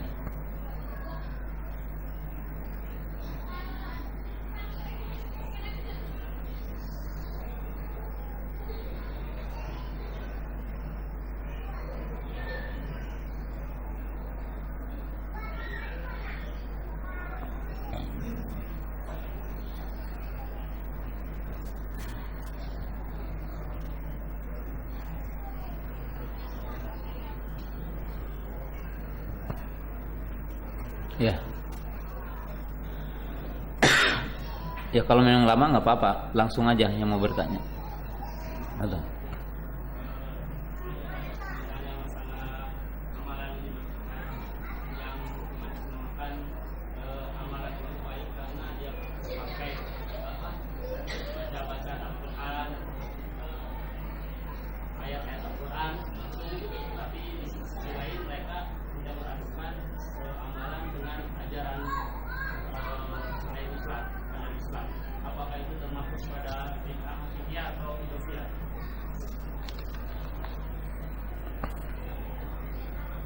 Jamaah yang dirahmati Allah Subhanahu wa taala, para ulama telah menjelaskan la yatahaqqaqul ittiba illa bisitati umurin. Para ulama kita telah menjelaskan bahwa ittiba artinya mengikuti sunnah itu tidak akan bisa terrealisasi kecuali mengikuti kaidah yang 6 ini. Jadi kecuali mengikuti kaidah yang 6 ini. Dan din ini dalam bagaimana kita mengikuti Nabi SAW dan dalam melaksanakan perintah Rasulullah SAW atau perintah Allah Ta'ala, ini kembali kepada kaidah yang 6. Yang pertama, ibadah itu ada adad, jumlah, seperti sholat ya. Maka orang tidak boleh menambah apa yang Allah telah tetapkan, sebagaimana tidak boleh orang itu mengurangi apa yang Allah telah tetapkan, seperti rakaat sholat, jumlah tawaf, jumlah sa'i, dan yang semisalnya. Atau dia menentukan jumlah apa yang Allah Ta'ala tidak tetapkan jumlahnya,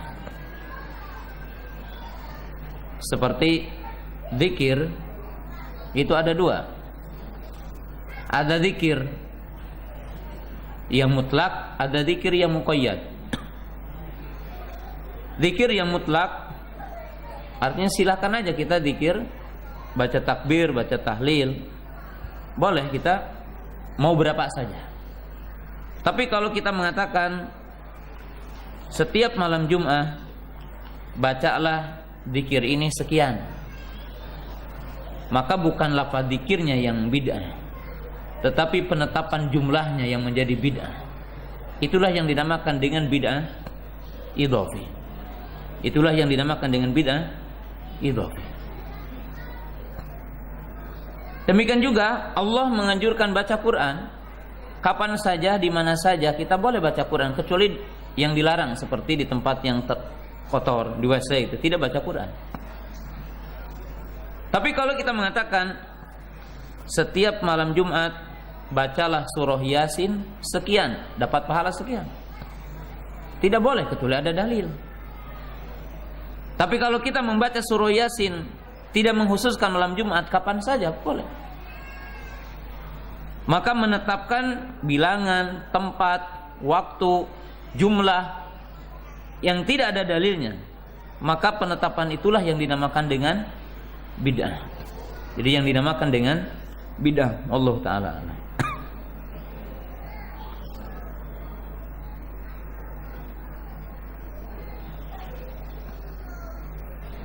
Apa hukumnya membaca mushaf tanpa wudu? Ada perbedaan di antara para ulama tentang hukum membaca mushaf tanpa wudu. Jumhur ulama mengatakan bahwa tidak boleh orang memegang mushaf dengan tanpa wudu, dengan dalil firman Allah Ta'ala, la yamassuhu illal mutahharun, la yamassul Qur'an illa huwa tahirun. Hadis, tidak menyentuh Quran kecuali yang suci. Tetapi sebagian para ulama mengatakan hanya sunnah saja, mustahab orang akan baca Quran berwudu, tapi tidak wajib. Menunjukkan boleh saja orang yang tidak berwudu baca Quran dan pegang mushaf, karena tidak ada dalil yang menunjukkan pelarangannya. Adapun ayat yang tadi, maka ulama yang mengatakan tidak wajib, la yamassuhu ilal mutahharun, yaitu kitab di Lauhil Mahfud, dan al-mutahharun yang dimaksud adalah para malaikat. Wallahu ta'ala alam. Dan yang rajih, yang lebih kuat, boleh ya membaca Quran tanpa berwudu, tetapi sunnah afdal kalau kita membaca Al-Quran dan memegang Al-Quran dengan berwudu terlebih dahulu. Wallahu ta'ala alam. Silakan tadi Pak. Iya.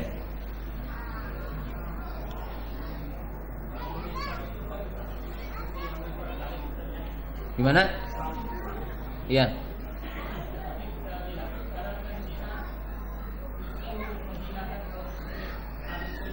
Iya.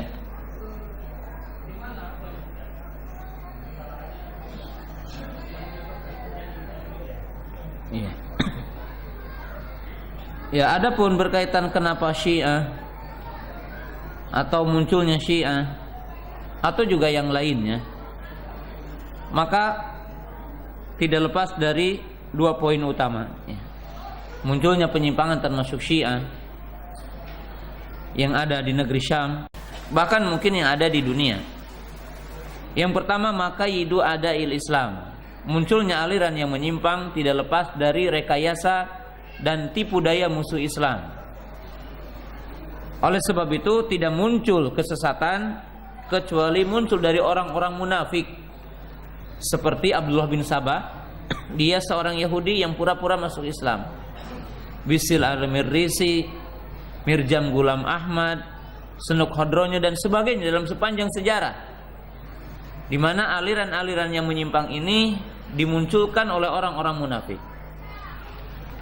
Yang kedua, timbul dari dalam umat Islam itu sendiri. Kenapa muncul kesesatan?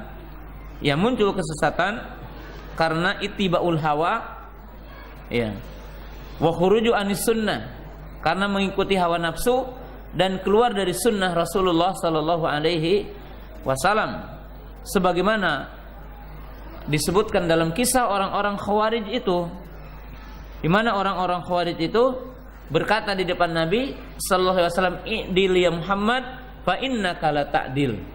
Adillah wahai Muhammad, sesungguhnya engkau tidak adil. Maka Nabi SAW mengatakan, siapa yang akan adil kalau aku tidak adil?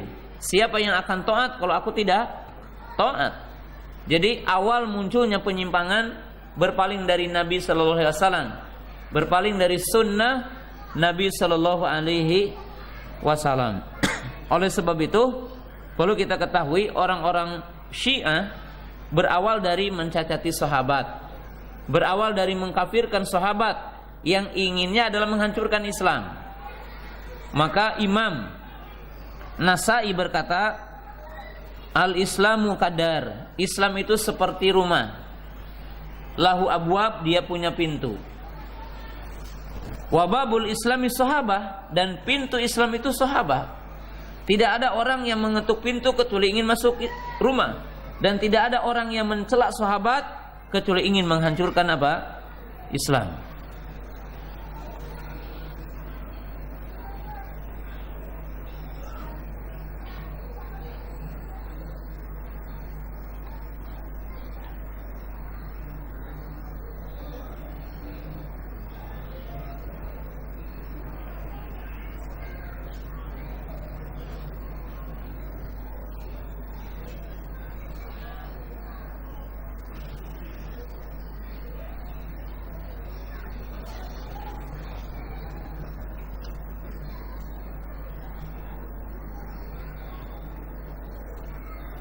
Apakah wajib mengeluarkan zakat atas tanah yang diinvestasikan yang telah mencapai nisab dan haul? Allah Ta'ala alam, tanahnya tidak ada zakat, tetapi mungkin yang dimaksud zakat di situ adalah uang hasil dari tanah itu. Tanahnya tidak ada zakat, kendaraan tidak ada zakat, rumah tidak ada zakat. Jadi kendaraan, rumah, tanah tidak ada zakat, kecuali dijadikan barang jual beli. Jadi kecuali jadikan barang jual beli. Kalau kita jual beli rumah, maka ada zakatnya. Jual beli mobil, ada zakatnya. Jual beli tanah, ada zakatnya. Kalau kita menyewakan atau tanah, maka tidak ada zakat dari tanahnya, tetapi zakat dari uangnya itu. Jadi apabila uang disimpan dari hasil itu telah sampai kepada nisab dan telah haul, maka ada zakat, tetapi namanya zakat mal, bukan zakat tanah, tetapi zakat mal.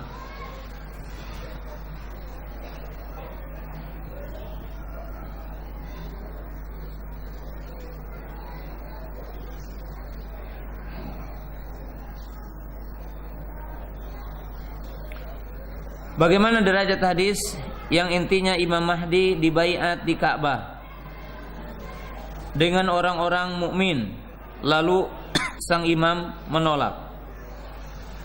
Allah alam, saya tidak tahu ada kata-kata sang imam menolak, tapi yang jelas bahwa Nabi Shallallahu Alaihi Wasallam mengisyaratkan di dalam hadis ada khilafah di akhir zaman, yaitu khilafah ala minhaj nubah.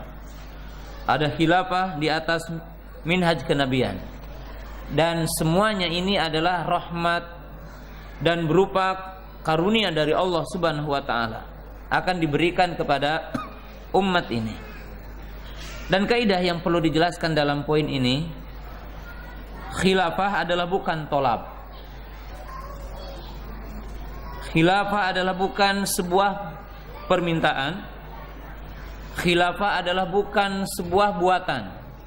Jadi yang dimaksud di sini bahwa orang itu akan khilafah karena diangkat ataupun karena dibikin ataupun proklamir.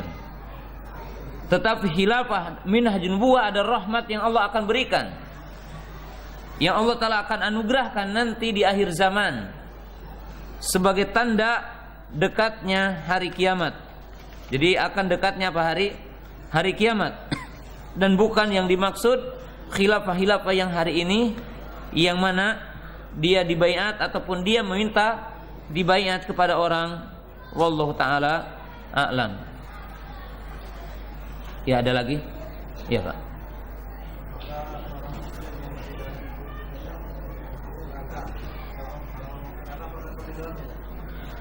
Apakah orang muslim yang tidak mengikuti sunnah masuk neraka dan kekal di neraka? Tafsil. Apabila dia tidak mengikutinya secara total, juhudan wa inkaran, di mana dia ingkar dan menolak sunnah secara keseluruhan, maka dia kekal masuk neraka dan kekal di neraka. Adapun orang yang beriman kepada kerasulan Muhammad Sallallahu Alaihi Wasallam dan beriman kepada kenabian Muhammad Wasallam dan tidak melakukan pembatal-pembatal keimanan, lalu dia berpaling dari sebagian sunnah, maka dia berdosa seukuran dosanya, seukuran berpalingnya, dan dia berada di bawah masyiah Allah Ta'ala. Apabila Allah Ta'ala berkehendak untuk mengadabnya, maka akan diadab. Apabila Allah Ta'ala memaafkannya, maka Allah akan memaafkannya. Itu adalah berkaitan dengan kedudukan orang yang berpaling dari sunnah Rasulullah Sallallahu Alaihi Wasallam. Ya, silahkan, masih ada waktu. Ya.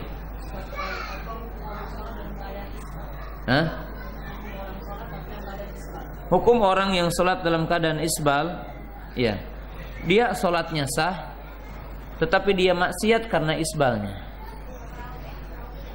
Dan hadis yang menunjukkan bahwa tidak sah orang yang isbal ketika sholat, maka ikhtilaf para ulama tentang sahihnya. Dan yang rajih adalah tidak sahih hadisnya. Yang rajih adalah tidak sahih hadisnya. Maka orang yang isbal ketika sholatnya sah insyaallah, tetapi dia maksiat karena isbalnya. Seperti orang yang sholat tetapi sarungnya atau celananya atau bajunya hasil mencuri, maka sholatnya sah tetapi dia maksiat karena mencurinya. Demikian juga orang yang yang sholat tetapi dia isbal, maka sholatnya sah apabila dia ikhlas, apabila dengan berkumpulnya rukun dan syarat, maka dia sah sholatnya, tetapi dia maksiat karena isbalnya. Wallahu ta'ala a'lam. Ya, silakan.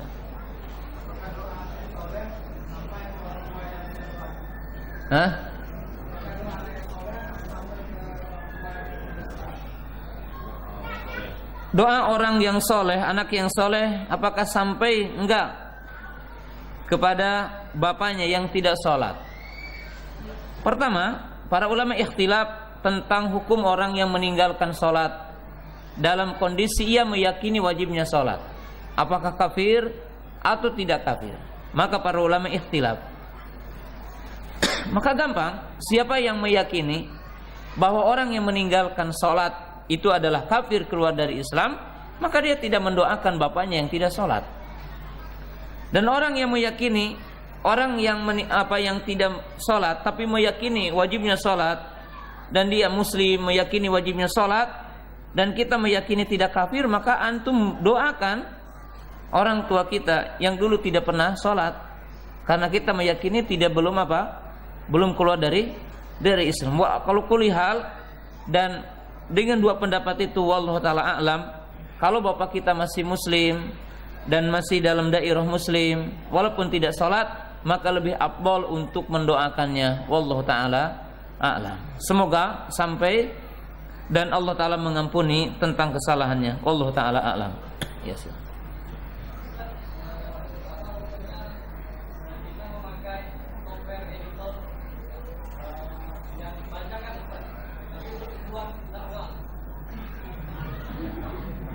Innallaha thayyibun la yaqbalu illa thayyiba. Sesungguhnya Allah itu suci dan maha suci. Apalagi untuk dakwah, jangan hasil curian. Untuk dakwah adalah hasil yang halal. Beli software yang dijual yang bukan bajakan, maka akan lebih berkah dakwahnya, dan akan lebih berkah YouTube-nya, akan lebih berkah semuanya ya. Antum jangan hasil bajakan. Belilah yang tidak bajakan insyaallah.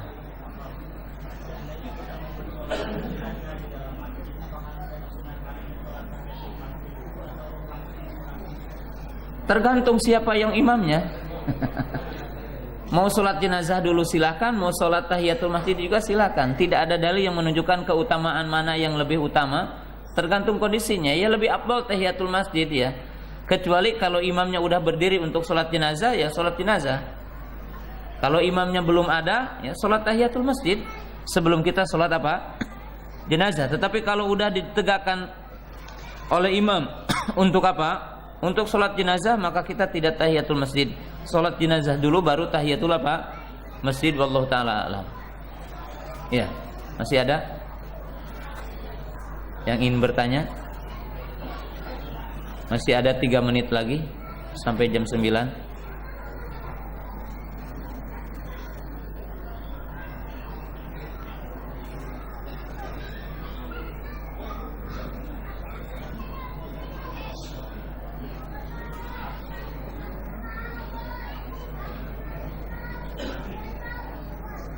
Oh, ini kurang bisa dibaca tulisannya.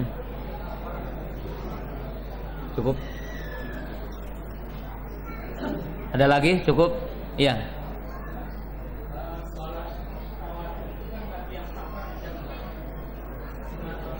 Ya.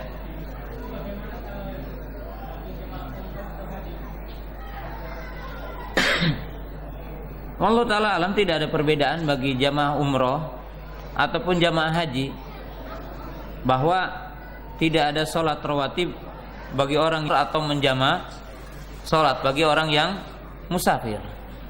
Maka antum melakukan tahiyatul masjid, sholat mutlak, dan antum doa. Ketika di antara dua sholat, maka antum doa tidak menunaikan sholat qobliyah ataupun ba'diyah, kecuali qobliyah subuh. Wallahu ta'ala alam, karena tidak ada dalil yang menunjukkan perbedaan safar untuk haji dan perbedaan safar untuk umroh dan yang lainnya. Wallahu ta'ala a'lam. Sampai di sini barangkali kajian di malam yang berbahagia ini, walaupun tentunya kaidah-kaidah tentang dasar Islam yang dengannya kita antum bisa mengetahui aliran-aliran yang menyimpang, pemahaman yang menyimpang, belum kita bahas semuanya di kesempatan malam yang berbahagia ini. Tetapi setidaknya kita mengetahui bagian kaidah dan contoh-contoh penyimpangan yang ada di tengah-tengah umat hari ini. Subhanakallahumma bihamdika asyhadu an la ilaha illa anta astaghfiruka wa atubu ilaik. Assalamualaikum warahmatullahi wabarakatuh.